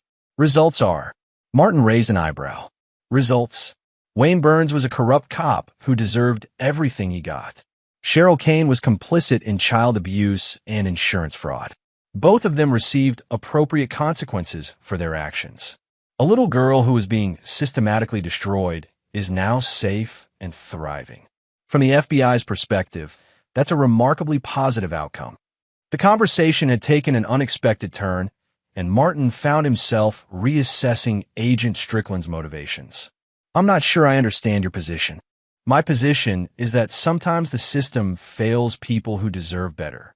Sometimes good people are forced to work outside official channels to achieve justice that the courts can't or won't provide. And sometimes the FBI decides that certain investigations aren't worth pursuing, especially when the alternative would be to punish someone who protected a child from abuse. Strickland stood and walked to the window, looking out at the peaceful Virginia countryside. Hypothetically speaking, if Martin Kane had survived that crash and orchestrated everything that followed, the FBI would have several options. We could pursue a complex investigation that would likely destroy an innocent child's new life, spend enormous resources prosecuting a man who saved his daughter from abuse, and ultimately achieve nothing except satisfying bureaucratic requirements for paperwork accuracy. She turned back to Martin with a slight smile. Or we could decide that our resources are better spent on cases where the bad guys haven't already been appropriately punished. Martin felt a weight lifting from his shoulders that he hadn't realized he'd been carrying. And which option is the FBI choosing? The file on the Millbrook investigation is being officially closed. Agent Christopher Elliott's identification documents will be quietly archived as part of a routine administrative cleanup. And Marcus Elliott will continue to live peacefully in Virginia with his daughter, secure in the knowledge that his past is his own business. Agent Strickland finished her coffee and prepared to leave. The FBI does ask one favor in return for this understanding, which is, if you ever feel the need to conduct another unofficial investigation, please consider reaching out to us first. We have resources that might help you achieve your objectives through more conventional means. As Strickland reached the door, she paused and looked back at Martin one final time. Your daughter is lucky to have you, Mr. Elliott. Take care of her. After the FBI agent left, Martin sat alone in his living room for a long time, processing the conversation and its implications. The ghost of Martin Kane could finally rest completely, secure in the knowledge that no official investigation would ever threaten Emma's new life. When Emma returned from her sleepover the next morning, she found her father making pancakes and humming an old song she'd never heard before. You seem happy today, Daddy, she observed as she climbed onto her favorite kitchen stool. I am happy, sweetheart. Very happy. Why? Martin smiled as he flipped a pancake with practiced precision. Because sometimes good things happen to good people, and bad things happen to bad people, and justice finds a way to work itself out. Emma nodded solemnly, as if this made perfect sense to her 9-year-old worldview. Like in the fairy tales? Exactly like in the fairy tales. As they ate breakfast together, Martin reflected on the strange journey that had brought them to this moment. He lost everything, survived the worst that human cruelty could devise, and fought his way back to build something better from the ashes of his former life. The boy who'd joined the army to serve his country was gone. The soldier who'd survived the POW camp was a memory. Even the ghost who'd returned to Millbrook had faded into history. What remained was a father, a protector, and a man who'd learned that sometimes the most important battles were fought not for nations or causes, but for the people we love most. Martin Kane's war was finally over. His victory was complete, and his daughter would never have to know the price that victory had required. And there you have it. Another story comes to an end. What did you think? I'd love to hear your thoughts in the comments below. If you enjoy this story, consider joining our community by subscribing. It means the world to us. For more stories like this one, check out the recommended videos on screen. And I'll see you there. Welcome back to another episode of Infidelity Tales Lab. We're thankful for your continued viewership. Before we begin, tell us, where in the world are you watching from? We love knowing our global reach. Now, let's dive into today's story. Chapter 1, The Foundation. Robert Bobby Castellano had always believed in building things to last. At 52, he'd spent 30 years constructing an empire that started with a single construction truck and grew into Castellano Holdings, a multi-million-dollar real estate development company that owned half the commercial properties in downtown Phoenix. His calloused hands and weathered face told the story of a man who'd climbed from laying concrete to signing million-dollar deals. The foundation of his success wasn't just business acumen. It was his ability to read people, to see their weaknesses before they knew they had them. His late father, Antonio, had taught him that lesson when Bobby was 16. Trust is earned in drops and lost in buckets. Mijo. Remember who fills your bucket and who drains it. Bobby had met Linda Grayson 25 years ago at a charity auction. She was 28 then, a stunning blonde with emerald eyes and the kind of smile that could disarm a hostile takeover. She worked as an interior designer for upscale homes, and Bobby had hired her to decorate his newly purchased mansion in Scottsdale. What started as a professional relationship bloomed into romance, then marriage within 18 months. Linda came from old Phoenix money. Her grandfather had been one of the city's first major real estate developers. But by the time Bobby met her, the grace and fortune had dwindled to a trust fund and a reputation. Linda craved the lifestyle she'd grown up with, and Bobby was more than willing to provide it. He loved her passion, her eye for beauty, and the way she made his sterile bachelor existence feel like a home. Their children came quickly. Travis was born first, now 23 and fresh out of Arizona State with a business degree. Emma followed 2 years later, 21, and studying art history at USC. Bobby had given them everything: private schools, European vacations, cars on their 16th birthdays, and college educations without student loans. He'd worked 70-hour weeks to ensure they never wanted for anything. Travis had always been Linda's favorite. Where Emma inherited Bobby's olive complexion and dark eyes, Travis was all Linda, blonde, fair, with her easy charm and social grace. Bobby had tried to bond with his son through work, bringing him to construction sites and teaching him the business. But Travis seemed more interested in the glamorous side of real estate, the networking events, the expensive dinners, the social status, than the gritty work of actually building something. Emma, meanwhile, had grown distant over the past few years. College had changed her, filling her head with ideas about privilege and social justice that seemed to put her at odds with everything Bobby had worked to achieve. Their last real conversation had ended in an argument about wealth inequality and exploiting workers, accusations that cut deeper than she probably intended. What Bobby didn't know, what he couldn't have known, was that 6 months ago, Linda had reconnected with her college boyfriend, Derek Hoffman, at their 25th class reunion.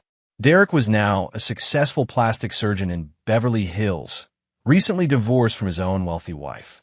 Where Bobby was rough around the edges despite his success, Derek was polished sophistication. Where Bobby built things with his hands, Derek sculpted faces and bodies into perfection. Their affair had started as nostalgic text messages and evolved into weekend trips when Bobby was traveling for business. Linda had convinced herself she deserved this, deserved someone who understood her background, her needs, her desires for a more refined life. She'd grown tired of Bobby's intensity, his need to control every aspect of their lives, his obsession with loyalty and betrayal that made him see enemies everywhere. Derek had been whispering in her ear for months. "You're wasted on him, Lynn. You're champagne trying to live in a beer bottle." He'd been encouraging her to file for divorce, promising her a life of country clubs and gallery openings, away from the dust and noise of construction sites. What sealed Linda's decision was Travis's suggestion 3 weeks ago. Her son, who'd been working at Castellano Holdings since graduation, had grown frustrated with his father's micromanagement and old-school methods. "Mom, Dad's never going to change. He's going to run the company into the ground with his paranoia and control issues. You could take half of everything in a divorce and live however you want." Emma, influenced by her university social justice courses, had agreed. "Mom, you've been enabling Dad's toxic masculinity for 25 years. He treats his workers terribly. He treats you like property, and he thinks money solves everything. You deserve better." The plan they hatched was simple. Change the locks while Bobby was at his monthly investor meeting in Las Vegas. Film a message telling him he was no longer welcome, and present him with divorce papers upon his return. Travis had assured his mother that they had every legal right to lock him out. The house was in both their names, and Arizona was a community property state. Emma had found a feminist lawyer who specialized in liberating women from controlling relationships. None of them had truly considered what they were dealing with. Bobby Castellano wasn't just a successful businessman. He was a man who'd grown up in neighborhoods where respect was everything and betrayal was met with consequences. He'd built his empire by being smarter, more ruthless, and more patient than his competitors. He'd crushed hostile takeovers, outlasted economic downturns, and destroyed rivals who underestimated him. And now his own family had just declared war. Chapter 2. The Video. Bobby's phone buzzed as he sat in his suite at the Wynn Las Vegas, reviewing contracts for a new casino development project.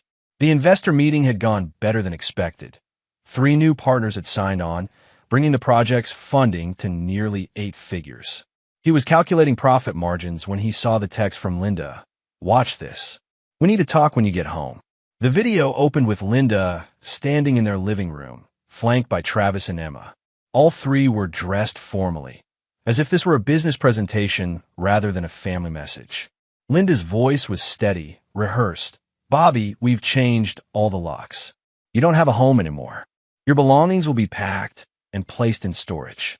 Don't try to come inside. Our lawyer will be in contact." Travis stepped forward, his 23-year-old face set in what he probably thought was a tough expression. "Dad, this is for the best. You've been controlling and toxic for too long. We're done enabling your behavior." Emma nodded, her art student idealism shining through. "We can't be part of perpetuating harmful power structures anymore. This is us taking our power back." The video ended with Linda holding up a new set of keys. "We changed all the locks. You don't have a home anymore."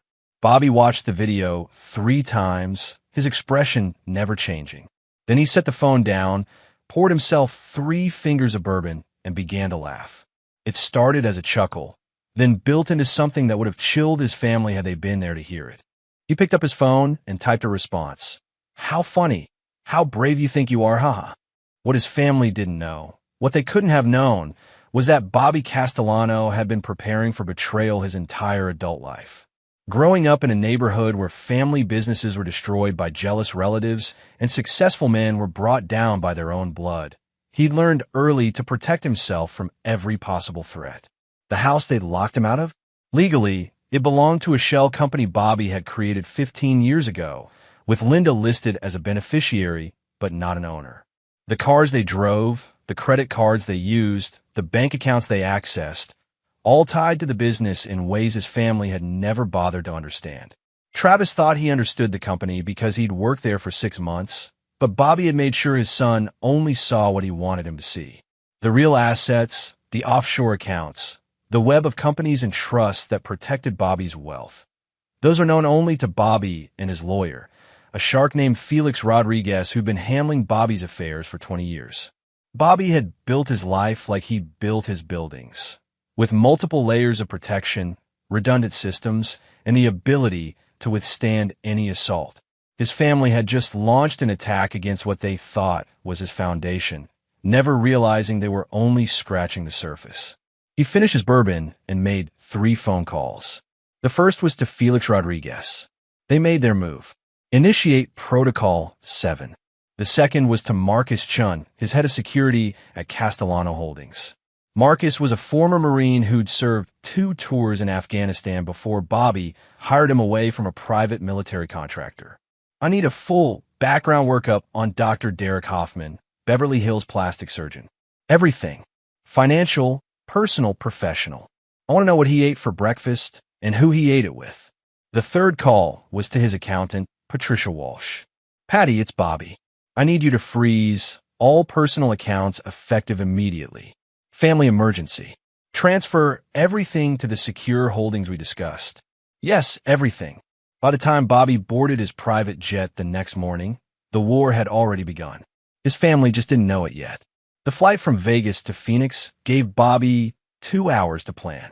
He'd always been a chess player, thinking 5 moves ahead while his opponents were still figuring out how the pieces moved. Linda, Travis, and Emma had made their opening gambit, revealing their strategy and their allies. Now was his turn. He thought about his father's advice. When someone shows you who they really are, believe them the first time. His family had just shown him that 25 years of love, sacrifice, and provision meant nothing to them. They saw him as a wallet, a convenience, an obstacle to their happiness. They conspired against him, planned his downfall, and celebrated his exile. Bobby felt something cold settle in his chest, something that had been dormant since his early days building the business. It was the part of him that had foreclosed on widows who couldn't pay their mortgages, that had outbid family for their dream homes only to flip them for profit, that had fired entire crews right before Christmas to save money on holiday bonuses. He'd tried to bury that ruthlessness when he became a family man, to be the father and husband his family deserved. But they just reminded him why he'd learned to be ruthless in the first place, because in the end, Everyone betrays you. Everyone has a price. Everyone will choose their own comfort over your well-being. His phone buzzed with a text from Felix. Hoffman's got problems. We'll brief you when you land. Bobby smiled for the first time since watching the video. He'd built his empire by understanding that information was power, that leverage was everything, and that patience was the deadliest weapon in any arsenal. His family thought they'd locked him out. They had no idea they'd just locked themselves in.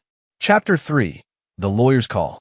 Bobby spent his first night in the penthouse suite at the Phoenix Biltmore, a luxury hotel he partially owned through one of his holding companies. He could have stayed anywhere. He owned properties throughout the city, but he wanted to be visible, wanted his absence from the family home to be noticed by their social circle. He ordered room service and spent the evening on his laptop, reviewing the financial architecture he'd built over 2 decades. Every major asset was protected. Every potential vulnerability had been addressed years ago. The house his family thought they controlled was owned by Castellano Property Holdings LLC, where Bobby was the sole decision-maker. Their personal bank accounts were tied to business credit lines that he could terminate with a phone call. The irony wasn't lost on him. He'd structured everything this way to protect his family from potential business liabilities, lawsuits, or economic downturns. He'd wanted to ensure that even if his company faced catastrophic loss, Linda and the children would be secure. Instead, his protective measures had become the bars of their own cage. At 7 a.m., Felix Rodriguez arrived with coffee and a thick manila folder. Felix was a lean, sharp-suited man in his 60s who'd built his reputation representing Phoenix's most ruthless businessmen. He'd guided Bobby through every major deal, every hostile negotiation, every legal challenge of the past 20 years. Your wife hired Samantha Cross, Felix said without preamble. She's that feminist lawyer who's been in the news for liberating wives from oppressive marriages. Specializes in community property cases, very aggressive, loves the media attention. Bobby nodded. What's her angle? Emotional abuse, financial control, hostile work environment for Travis. Cross is positioning this as a case of an abused family finally standing up to a tyrant. She's probably already preparing press releases. And Derek Hoffman? Felix's smile was predatory. That's where it gets interesting. He opened the folder, revealing photographs, financial documents, and legal papers. Dr. Derek Hoffman, 52, divorced from his wife Amanda 6 months ago. The divorce was ugly. She accused him of having affairs with patients, using his practice to supply drugs to Beverly Hills socialites, and manipulating wealthy women into unnecessary procedures. Bobby studied the documents. Tell me more about the drug allegations. Nothing proven, but Amanda's lawyer had enough evidence to force a favorable settlement. Hoffman's been very careful since then, but his practice is struggling. Lost several major clients, 3 top nurses quit, and his malpractice insurance costs have skyrocketed. Financial situation, leverage to the eyeballs. The divorce settlement, legal fees, and business losses have him close to bankruptcy. He's been taking on riskier procedures, working with less reputable clients, and there are rumors he's been providing services that aren't exactly medical. Bobby leaned back in his chair. This was what he'd hoped for, leverage. What kind of services? Facial reconstruction for people who don't want to be recognized. Cash only, no records. The kind of work that attracts clients who have good reasons to change their appearance. And Linda doesn't know any of this. Your wife sees a successful Beverly Hills surgeon who drives a Porsche and takes her to expensive restaurants. She has no idea his practice is failing, and he's desperate enough to take money from very dangerous people. Bobby's phone rang. The caller ID showed Samantha Cross, attorney at law. He gestured for Felix to stay quiet and answered. Mr. Castellano, this is Samantha Cross. I represent your wife in this matter. We have a problem. We need to discuss this immediately. Bobby's voice was calm, almost amused. Miss Cross, I'm not sure what problem you're referring to. My family chose to lock me out of what they believe is their home. I'm respecting their wishes by staying away. Mr. Castellano, please don't play games. You know exactly what you've done. The accounts, the credit cards, the house. The house that's owned by my company? The accounts that are tied to my business? The credit cards that I pay for through my corporate holdings? Bobby's tone remained pleasant. I'm confused about what problem you think we have. It was a long pause. Mr. Castellano, cutting off your family's access to money and housing could be considered financial abuse. Ms. Cross, my family declared their independence from me. They informed me I don't have a home anymore. I'm simply respecting their decision to separate their lives from mine. If they want financial independence, I'm happy to provide it. Another pause, longer this time. Bobby could hear papers rustling, probably Linda's voice in the background growing increasingly frantic. Mr. Castellano, we need to meet. Today. I'm a very busy man, Miss Cross.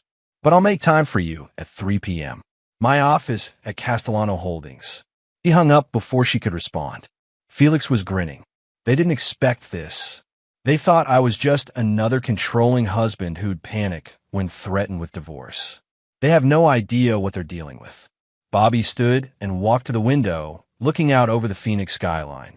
Half the buildings in view had been built or financed through his companies. What's the play? Felix asked. Linda wants a divorce? Fine. We'll give her exactly what she's asking for, and nothing she isn't entitled to. Travis wants to run the company his way? Perfect. We'll see how he handles having no company to run.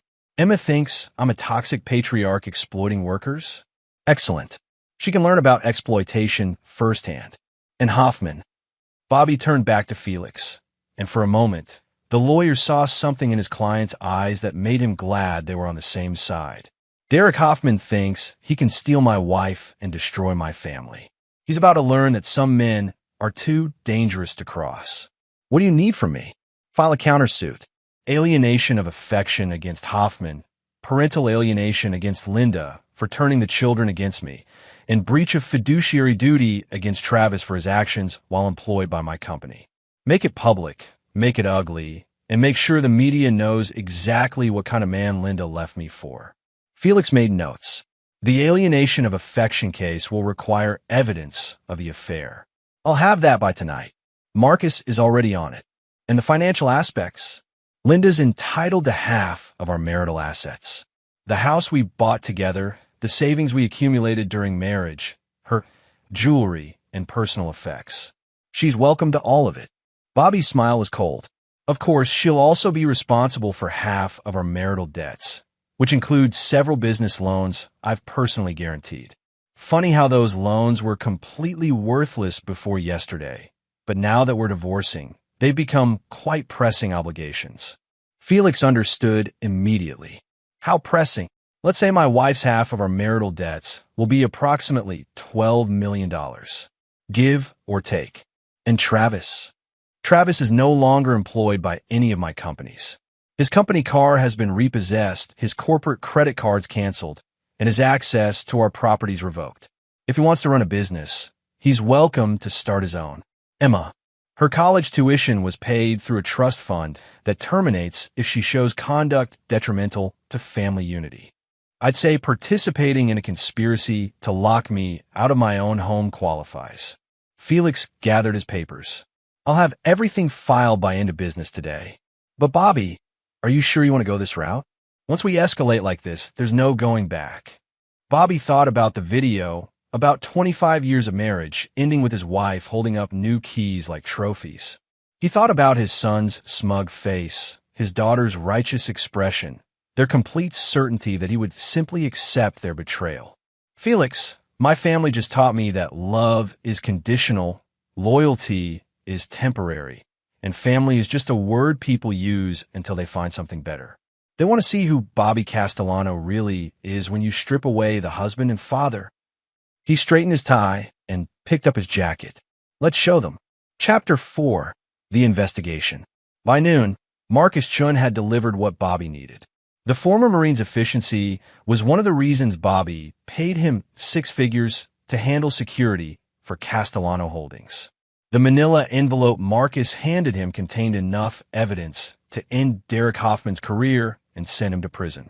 Hoffman's been sloppy, Marcus reported, settling into the leather chair across from Bobby's desk. The affair with your wife started 6 months ago, but he's been running his side business for almost 2 years. We've got photos, financial records, and testimony from 3 former clients. Bobby spread the photographs across his desk. Derek and Linda at expensive restaurants, walking hand in hand through Beverly Hills, entering a luxury hotel together. The timestamps showed their affair had been going on during Travis's graduation, during Emma's last visit home, during their anniversary dinner 3 months ago, when Linda had seemed so loving and attentive. The other business? Bobby asked. Hoffman's been providing facial reconstruction for clients who pay cash and don't ask for records. Nothing technically illegal about changing someone's appearance, but his client list reads like a who's who of people fleeing prosecution. Marcus handed him a second set of photos. These were taken outside his private clinic over the past month.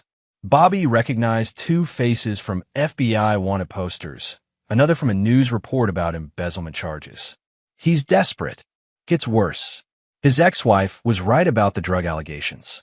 Hoffman's been supplying prescription painkillers and anxiety medications to Beverly Hills socialites, mostly bored housewives looking for an escape.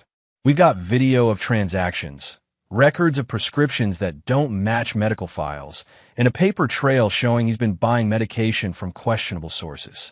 Evidence that would hold up in court, enough to destroy him. But Bobby, there's something else. Marcus's expression grew serious. One of his recent clients is Vincent Torino. Bobby looked up sharply. Vincent Torino was the son of Carlo Torino, a mob boss who'd been laundering money through Phoenix real estate for decades. Vincent had been indicted on racketeering charges 6 months ago and had disappeared before trial. Hoffman did work on Torino. Full facial reconstruction 3 weeks ago. Cash payment, no records.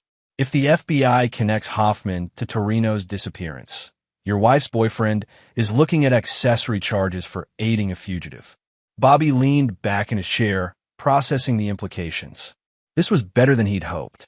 Not only could he destroy Hoffman personally and professionally, but he could do it in a way that would terrify Linda and make her realize exactly what kind of man she'd chosen over her husband. Where's Hoffman now? Beverly Hills. Your wife is with him. They're at his apartment, planning their next move. Probably trying to figure out how to access money that no longer exists. Bobby's intercom buzzed. His secretary announced that Samantha Cross had arrived for their 3 p.m. meeting. Perfect timing. Marcus, I need you to do something for me. Contact the FBI field office in Los Angeles. Ask to speak with Agent Sarah Powell. She's been hunting Vincent Torino for 6 months. Tell her you have information about someone who helped Torino alter his appearance. You want me to turn Hoffman in? Not yet. I want them to start watching him. When this all comes out, I want it to look like the FBI discovered Hoffman's illegal activities through their own investigation, not through a tip from a vengeful ex-husband. Marcus nodded and left. 2 minutes later, Samantha Cross entered Bobby's office flanked by Linda and Travis. Emma had apparently decided not to attend, probably considering this beneath her newfound social consciousness. Samantha Cross was exactly what Bobby had expected, a sharp-suited woman in her 40s with the aggressive confidence of someone who'd built her career on high-profile cases.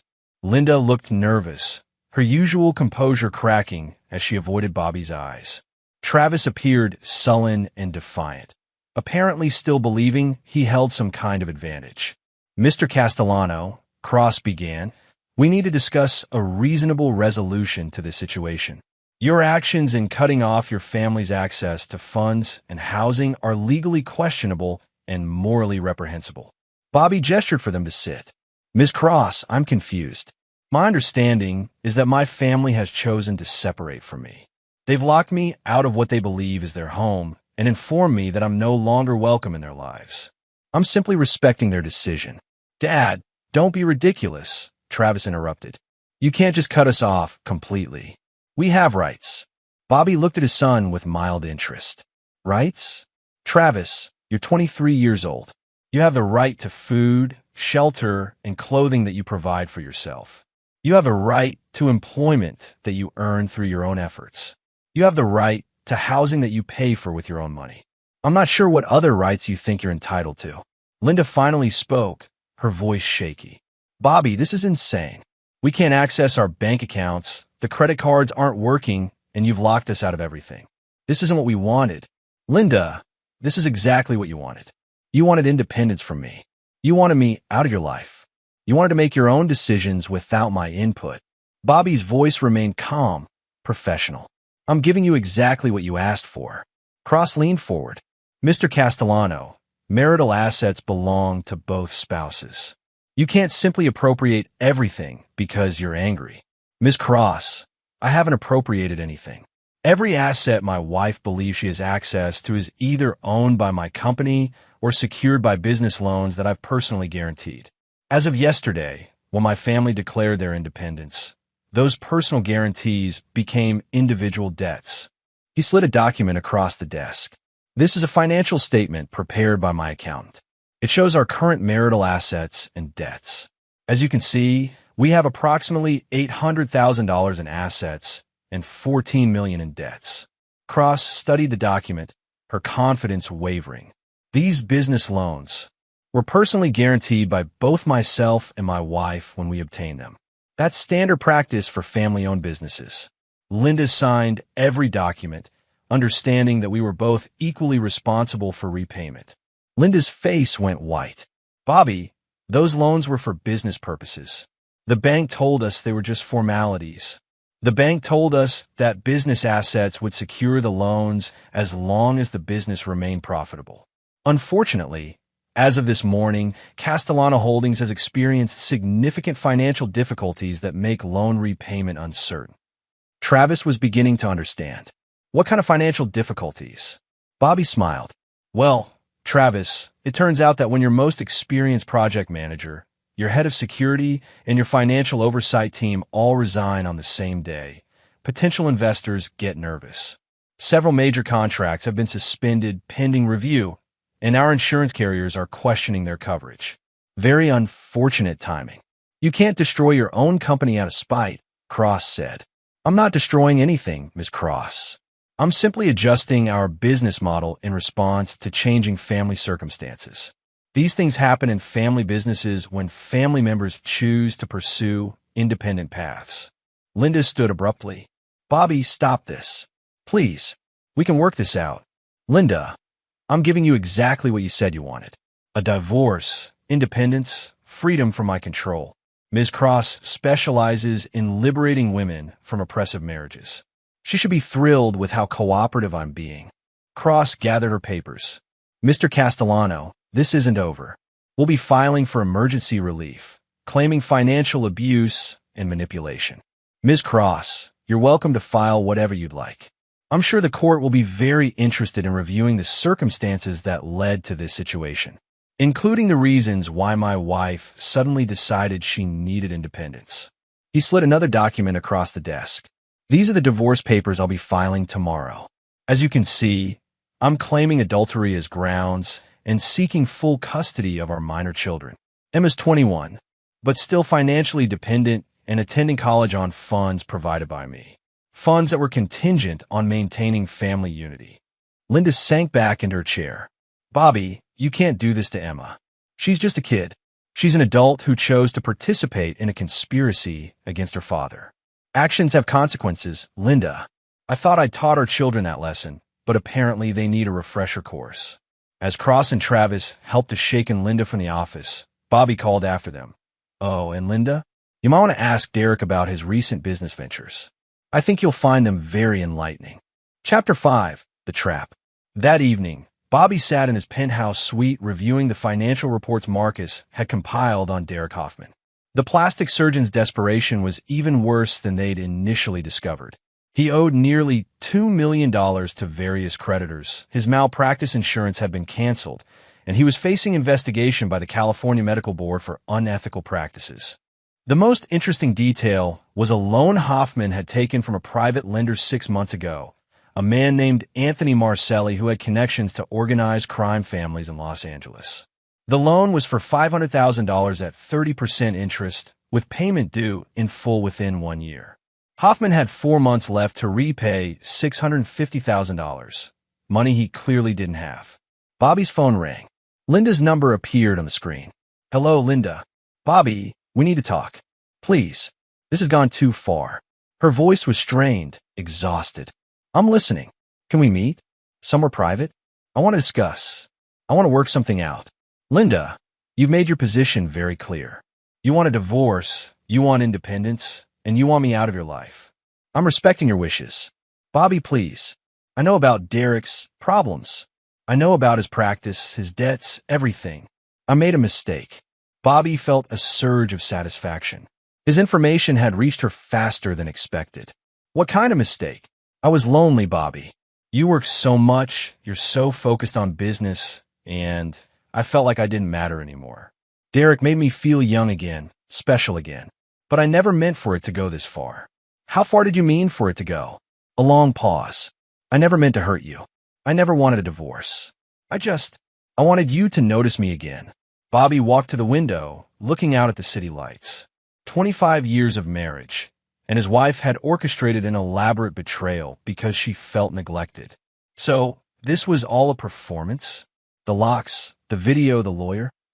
Derek convinced me that you'd never change unless I showed you I was serious. He said, "Men, like you only respond to dramatic gestures." The plan was to scare you into couples counseling, into spending more time at home. And Travis and Emma, they were trying to protect me.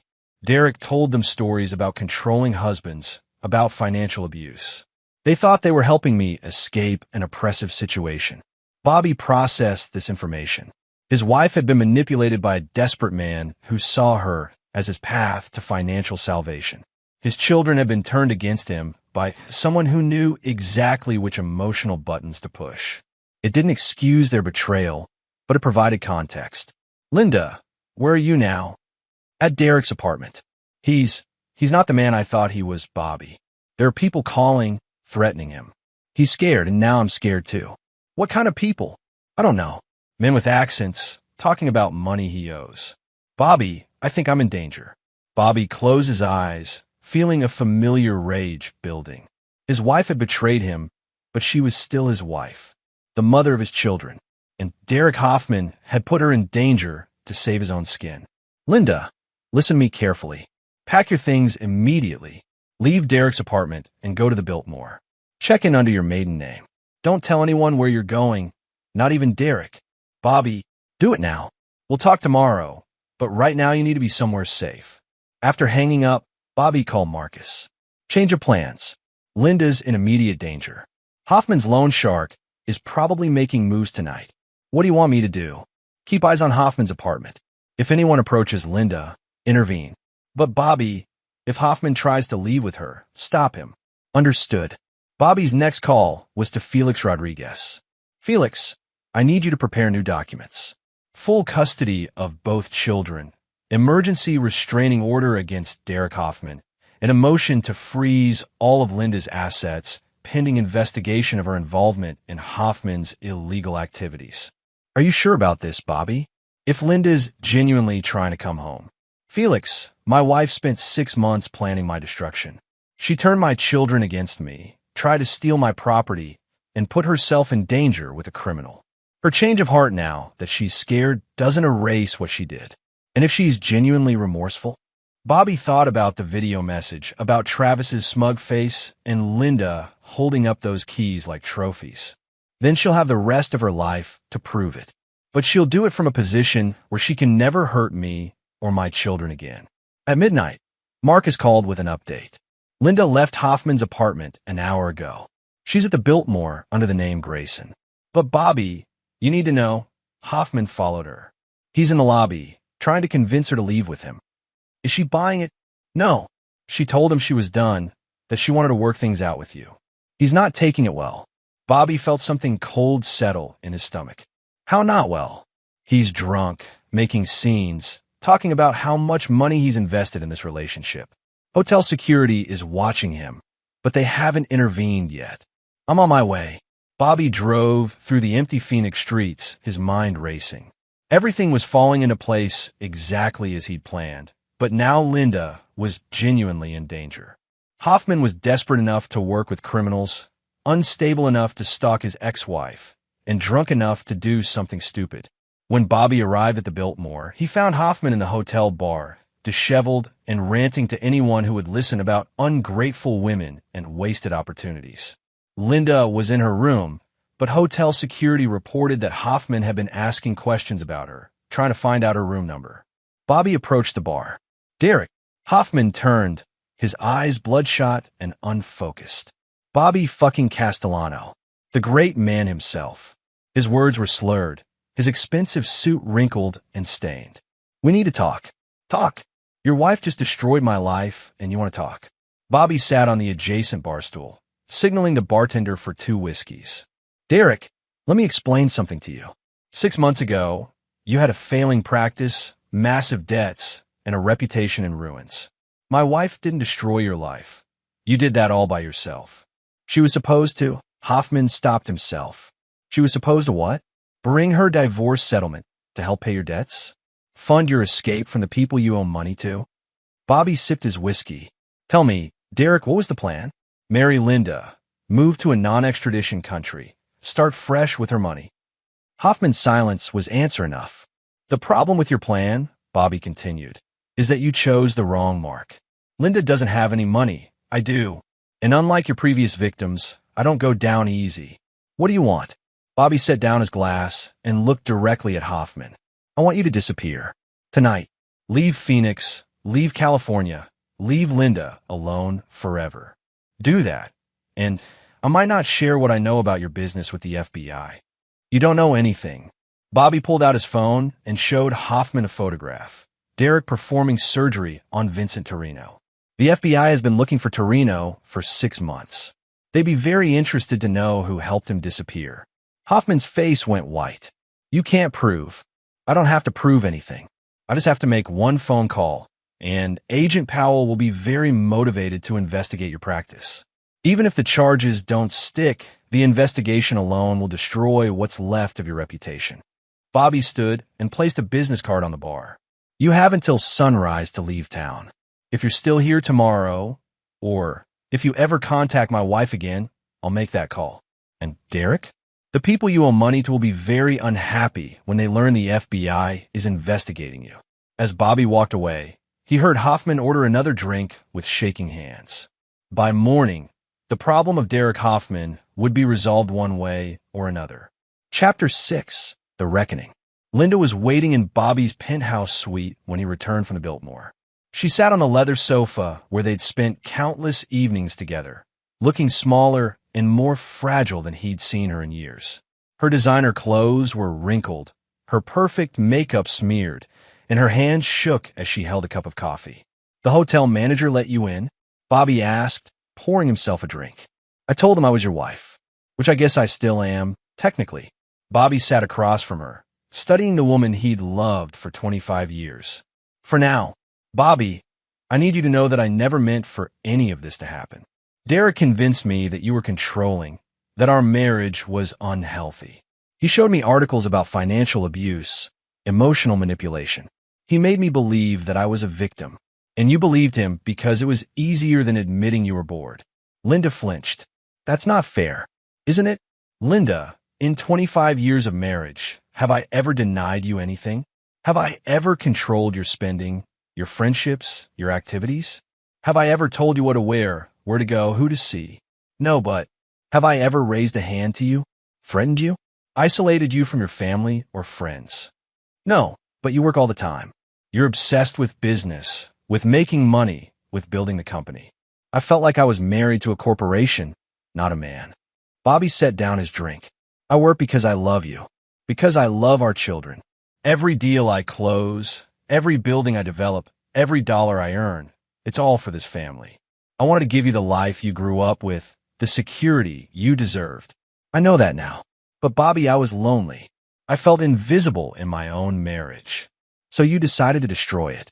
Linda began to cry, tears streaming down her face. "I wanted you to fight for me. I wanted you to show me that our marriage mattered more than your business." Derek said that powerful men only change when they're forced to, when they lose something important. Bobby felt a familiar anger rising, but it was different now, colder, more controlled. "So this was all a test? 25 years of marriage, and you decided to test whether I loved you enough? I made a mistake. You made a choice. You chose to believe a criminal over your husband. You chose to turn our children against me. You chose to humiliate me, to try to steal my property, to destroy everything we built together. Bobby's voice remained calm, but Linda could see the rage in his eyes. And when your plan backfired, when Derek revealed his true colors, you decided you wanted to come home. Bobby, please. I love you. I've always loved you. I just got confused, manipulated. Linda, do you know what Derek's real plan was? He wasn't trying to save you from an oppressive marriage. He was trying to get access to our money to pay off his gambling debts. The romantic getaways, the declarations of love, the promises of a better life. It was all a con. Linda's face went pale. What do you mean? Bobby showed her the financial reports Marcus had compiled. Derek owes $2 million to people who break legs when they don't get paid. His practice is failing. His ex-wife took half his assets, and he's facing criminal charges. He saw you as his path to financial salvation. Linda studied the documents, her hands shaking. He said he loved me. He said we were meant to be together. He said what you needed to hear. And you believed him because it was more exciting than the boring reality of being married to a man who works hard to provide for his family. That's not. I wasn't looking for excitement. I was looking for attention. For love. Bobby stood and walked to the window. Linda, I gave you attention every day for 25 years. I came home to you every night. I took you on vacations, bought you jewelry, supported your interests and friends. But somewhere along the way, you decided that wasn't enough. You wanted grand gestures, you wanted drama. You wanted to feel like you were in a romance novel instead of a real marriage. I know I made mistakes. You made choices, and choices have consequences. Bobby turned back to face her. Tomorrow morning, Derek will be gone. He's leaving town tonight, and he'll never contact you again. The question is what happens to us. Linda looked up hopefully. Can we try again? Can we go to counseling, work on our marriage? Linda, 3 days ago you locked me out of my own home and told me I didn't belong in your life. You convinced our children to betray me, hired a lawyer to destroy me, and celebrated your independence. Now that you're scared and alone, you want to work on our marriage. I want to come home, Bobby. I want to be your wife again. Bobby sat back down, his expression unreadable. Here's what's going to happen. You can come home, but on my terms. No more independent bank accounts, no more separate activities, no more girls' trips or social events without me. You want to be my wife? Then you'll act like my wife. Linda nodded eagerly. Yes, whatever you want. You'll sign a new prenuptial agreement that protects all current and future assets. If you ever cheat again, ever betray me again, you'll leave with nothing. I understand. Travis and Emma will earn their way back into this family. Travis will start at the bottom of the company, earning minimum wage and proving he can be trusted. Emma will transfer to Arizona State and live at home, where we can monitor her activities and associations. Linda hesitated. Bobby, they're adults. They're children who participated in a conspiracy against their father. They'll prove their loyalty or they'll find their own way in the world. And if I agree to all of this, Bobby studied his wife, this woman who'd shared his bed for 25 years and then tried to destroy him when she got bored. Then we'll try to rebuild our marriage. But Linda, understand this. I will never trust you again. I will never again make myself vulnerable to you. You'll be my wife, but you'll also be under constant supervision. Linda wiped her tears and nodded. I deserve that. I know I deserve that. Do you? Because 3 days ago, you thought you deserved independence and excitement and a fresh start with a younger man. What's to stop you from changing your mind again when the restrictions get tiresome? I love you, Bobby. I've learned my lesson. Bobby looked at his wife and felt something die inside him. The love he'd felt for her, the trust that had anchored their marriage, the belief that their family was sacred, all of it was gone, replaced by cold calculation. We'll see, he said. We'll see. Chapter 7. The Children's Choice. The next morning brought news that Derek Hoffman had been found dead in his Beverly Hills apartment, apparently the victim of a drug overdose.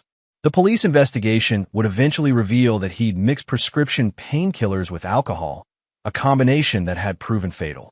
There would be no mention of the loan sharks, no investigation into his criminal clients, and no connection to Vincent Torino.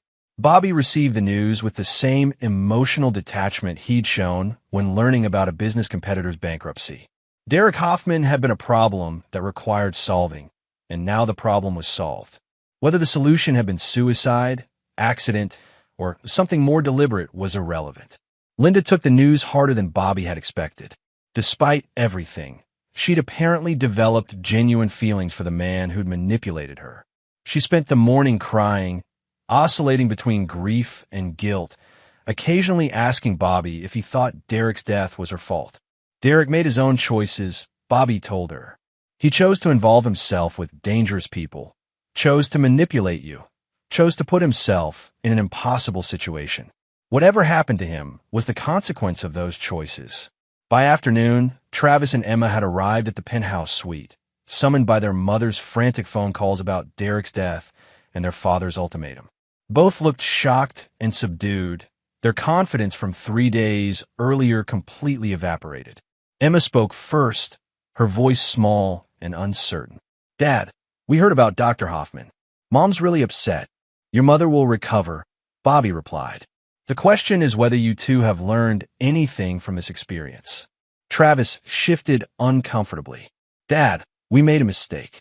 We thought we were helping Mom, but we didn't understand the situation." "You understood perfectly, Travis. You thought your mother was being abused, so you helped her escape. You thought I was a tyrant, so you rebelled against me. You thought you could run my company better than I could, so you tried to force me out." Bobby's voice was calm, almost conversational. "The problem isn't that you misunderstood, it's that you were wrong." Emma stepped forward. "Dad, we're sorry. We know we hurt you, and we want to make it right." Bobby studied his daughter, this young woman he'd raised and educated and loved unconditionally for 21 years. "Emma, what exactly are you sorry for? For believing I was an abusive husband? For participating in a plan to steal my property? For turning against your father based on the word of a man you'd never met? All of it. We were wrong about everything. Were you? Or are you just sorry that your plan didn't work?" Bobby walked to the window, his back to his children. 3 days ago, you both stood in my living room and told me I was toxic, controlling, and unwelcome in your lives. You celebrated locking me out of my own home. What's changed since then? Travis found his voice. "We learned the truth about Derek, about what he was really after. So, if Derek had been a good man who genuinely loved your mother, you'd still be happy to see me destroyed?" The question hung in the air, unanswered. Bobby turned back to face them. "Here's what I think happened.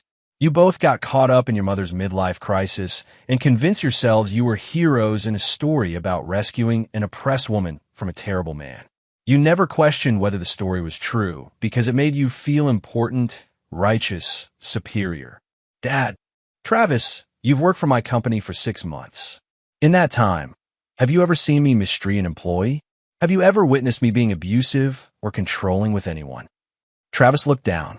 "No, but you wanted to believe it because it justified your resentment about my expectations, about the standards I set for you, about the work ethic I tried to teach you." Bobby shifted his attention to Emma. "And you, with your social justice education, were thrilled to have a real-life example of patriarchal oppression to fight against. It didn't matter that you'd never seen evidence of abuse. The narrative fit your worldview, so it must be true." Emma began to cry. "Dad, we made a mistake. Can't you forgive us?" Bobby felt something twist in his chest at his daughter's tears, but he pushed the feeling down. "Emma, forgiveness is for accidents and honest mistakes. What you did was deliberate and calculated. You planned it, you executed it, and you celebrated it. We were trying to help Mom. You were trying to feel good about yourselves. Helping Mom was just the excuse." Bobby sat down, his expression hardening. "But here's the real problem. Even now, facing the consequences of your choices, you're still making excuses. You're sorry you got caught, sorry your plan backfired, sorry Derek turned out to be a criminal. But you're not sorry for betraying your father." Travis stepped forward. "That's not true. Dad, we love you. We want our family back. You want the benefits of being my children without the responsibilities. You want the trust fund without the loyalty, the inheritance without the respect, the lifestyle without the work." Bobby stood and walked to his desk, pulling out 2 documents. I'm willing to give you both a chance to prove me wrong. Travis, you can come back to work for the company. You'll start as a general laborer, earning minimum wage, with no special treatment, because you're my son. You'll work 40 hours a week, follow orders without question, and prove that you can be trusted with small responsibilities before being given larger ones. He handed Travis the employment contract. If you can do that for 2 years without complaint, I'll consider promoting you to an entry-level management position. Travis scanned the contract, his face showing his dismay. Dad, this is basically a punishment. It's an opportunity to prove you're more than an entitled child who thinks success should be handed to him. Bobby turned to Emma. Emma, you could transfer to Arizona State and live at home. You'll study business or engineering, something useful, and you'll work part-time for one of my companies to learn about the real world. No more social justice nonsense. No more protests. No more causes that teach you to resent success and hard work. Emma shook her head. Dad, you can't control what I study or believe in. I'm an adult. You're an adult who's been living on my money while learning to hate everything I stand for. If you want to continue being my daughter, you'll learn to respect what I've built instead of trying to tear it down. Both children looked stricken, the reality of their situation finally sinking in. What if we say no? Travis asked quietly. Then you'll have exactly what you said you wanted 3 days ago, independence from me. You'll pay your own bills, fund your own education, and make your own way in the world. I'll wish you luck and hope you find happiness. Emma was crying openly now. Dad, please. We made a mistake, but we're still your children.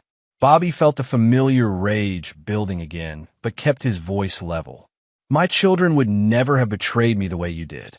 My children would have trusted me, believed in me, stood by me when I was attacked. You're strangers who happen to share my DNA. Linda, who had been silent throughout the conversation, finally spoke. Bobby, they're just kids. They made mistakes, but they don't deserve. Linda, these kids are 23 and 21 years old. They're old enough to vote, old enough to serve in the military, old enough to get married and have children of their own. They're old enough to be held accountable for their choices. He looked back at Travis and Emma. You have until tomorrow morning to decide. Accept my terms and prove you're worthy of being part of this family, or maintain your independence and live with the consequences.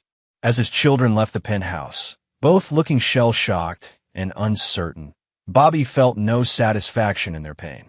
But he also felt no inclination to comfort them. They had chosen their path when they stood in his living room and declared him unwelcome in their lives. Now, they would learn what it meant to live with the consequences of betraying Bobby Castellano. Chapter 8. The New Order. 3 weeks later, Bobby stood in his office watching Travis operate a jackhammer on the construction site below. His son wore a hard hat and safety vest like any other laborer, his expensive college education useless for the task of breaking up concrete. Travis had signed the employment contract after 2 days of living in a cheap motel and discovering how expensive independence could be. Emma had made the same choice, transferring to Arizona State and moving back in her childhood bedroom. She'd been required to sign a behavioral contract that restricted her social media activity, limited her political involvement, and required her to maintain a B+ average in her new business program. Linda sat across from Bobby's desk, reviewing the guest list for a charity gala they were hosting next month. To outside observers, they appeared to be a reconciled couple working together on social obligations. The reality was more complex. The Hendersons declined, Linda reported. Margaret said they had a prior commitment, but I think they're avoiding us because of the divorce rumors. The divorce rumors that you created when you hired Samantha Cross and made a public spectacle of our marriage problems. Bobby replied, without looking up from his financial reports. Linda flinched. Even 3 weeks later, Bobby's tone remained coldly polite whenever he spoke to her. He'd kept his word about allowing her to come home, but their marriage existed now only as a business arrangement and public facade. Bobby, how long are you going to punish me? I'm not punishing you, Linda. I'm protecting myself. There's a difference. We sleep in separate bedrooms. We barely speak except about business or the children. And you treat me like an employee rather than your wife. Bobby finally looked up at her. Linda, 3 weeks ago you were planning to divorce me and move to California with another man. The fact that those plans fell through doesn't erase what you intended to do. I told you I was confused, manipulated. You were selfish and bored and willing to destroy our family for the promise of excitement. Bobby returned his attention to his reports. I've given you what you said you wanted when you came crawling back, a chance to rebuild our marriage. But rebuilding trust takes time. How much time? I don't know. Maybe years. Maybe never. Linda's eyes filled with tears, but she'd learned not to expect comfort from her husband. The warm, loving man she'd been married to for 25 years was gone, replaced by someone who treated her with the same cold calculation he applied to business deals. Marcus Chun entered the office with his daily security briefing. Mrs. Castellano, he nodded politely to Linda before turning to Bobby. The Henderson Foundation called about next month's gala. They want to make sure the event is still happening after the recent family difficulties. Tell them it's proceeding as planned, Bobby replied. In fact, I want this to be the biggest charity event Phoenix has seen all year. I want everyone to see that the Castellano family is stronger than ever. After Marcus left, Linda looked at her husband with confusion. Why is this gala so important to you? You've never cared about charity events before. I care about perception, Linda. Right now, people are talking about our marriage problems, speculating about our family's stability, questioning whether I'm losing control of my personal life. The gala will show them that Bobby Castellano doesn't lose. Not in business, not in family matters, not in anything. So this is about your ego? Bobby's expression hardened. This is about power, Linda. In my world, weakness is fatal. The moment people think you're vulnerable, they start circling like sharks. Your little affair and family rebellion created the perception that I could be manipulated, that my own family didn't respect me. And the gala will fix that. The gala will show Phoenix's elite that my family is united, loyal, and completely under my control. Travis will be there in a tuxedo, grateful for the opportunity to work for my company. Emma will be there as a dutiful daughter, proud of her father's success. And you'll be there as my devoted wife, radiating happiness and contentment. Linda felt a chill run down her spine. And if we don't play our parts convincingly, then you'll discover what real consequences look like. That evening, Bobby had dinner with Travis at the penthouse. His son arrived straight from the construction site, still covered in dust and sweat, his hands rough and calloused from 3 weeks of manual labor. How are you adjusting to the work? Bobby asked as they ate. It's hard, Travis admitted. Harder than I expected. The other guys don't know I'm your son, so they treat me like any other new hire. No special treatment, no easy assignments. Good. What have you learned? Travis considered the question. That I don't know anything about construction. That college didn't prepare me for real work. That the guys on the crew have more practical skills than I'll ever have. Bobby nodded approvingly. What else? That running a company like yours takes more than just knowing about business theory. You have to understand every aspect of the operation, every job, every challenge the workers face. And Travis met his father's eyes. That I was an arrogant kid who thought he could do your job better than you without ever learning how to do it all. Bobby felt a flicker of satisfaction. Are you enjoying the work? No, Travis said honestly. It's exhausting, it's dangerous, and it pays terrible money. But I'm learning things they don't teach in business school. And the guys on my crew, they work harder than anyone I knew in college. Those men have families to support, mortgages to pay, bills that don't wait for convenient timing. They can't afford to show up late, call in sick, or give less than their best effort every day. I'm starting to understand that. Travis paused. Dad, I want to apologize again. Not because I'm working construction now, but because I finally understand what I did to you. Bobby waited for him to continue. You built this company from nothing. You worked for 30 years to create something that could provide for our family, employ hundreds of people, and contribute to the community. And I tried to take it away from you because I thought I knew better. What you tried to take wasn't just my company, Travis. You tried to take my reputation, my standing in the community, my identity as a father and husband. You tried to destroy everything I've worked for because you thought it would be fun to rebel against authority. Travis nodded. I know that now. And I know that saying I'm sorry isn't enough. What would be enough? Proving that I can be trusted. Proving that I can work as hard as you do, that I can earn what I have instead of expecting it to be given to me. Bobby studied his son, looking for signs of manipulation or false sincerity. But Travis's exhaustion seemed genuine. His humility earned rather than performed. "We'll see," Bobby said finally. "Talk is cheap, Travis. Show me through your actions over the next 2 years whether you're worthy of being my son and heir." As Travis left, Bobby felt cautiously optimistic for the first time since this ordeal began. Perhaps his children could be salvaged after all. Perhaps they could learn the lessons he'd been trying to teach them their entire lives. But forgiveness would still require more than apologies and hard work. It would require absolute loyalty, unwavering respect, and proof that they would never again be capable of betraying the man who'd given them everything. Chapter 9. The Phoenix Rises. The Phoenix Metropolitan Children's Foundation Gala was held at the Arizona Biltmore, the same hotel where Bobby had confronted Derek Hoffman 6 weeks earlier. The ballroom was filled with Phoenix's most influential families, politicians, business leaders, and socialites, all eager to see how the Castellano family would present themselves after weeks of scandal and speculation. Bobby arrived in a custom-tailored tuxedo, Linda resplendent in a diamond necklace he'd given her for their 20th anniversary. To the casual observer, they looked like the perfect power couple, radiating success and unity. Only Bobby knew that Linda had practiced her smile for hours in front of a mirror, terrified of making any mistake that might embarrass her husband. Travis and Emma flanked their parents, both impeccably dressed and perfectly behaved. Travis's hands were still calloused from construction work, but his manner was respectful and mature in a way it had never been before.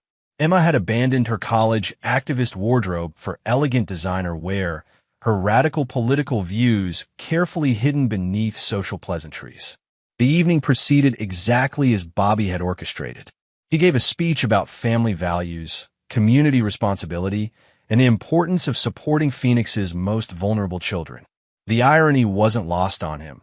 He was being celebrated for his charitable work while systematically destroying anyone who had betrayed him. During the cocktail hour, Margaret Henderson approached Linda with barely concealed curiosity. "Linda, you look wonderful.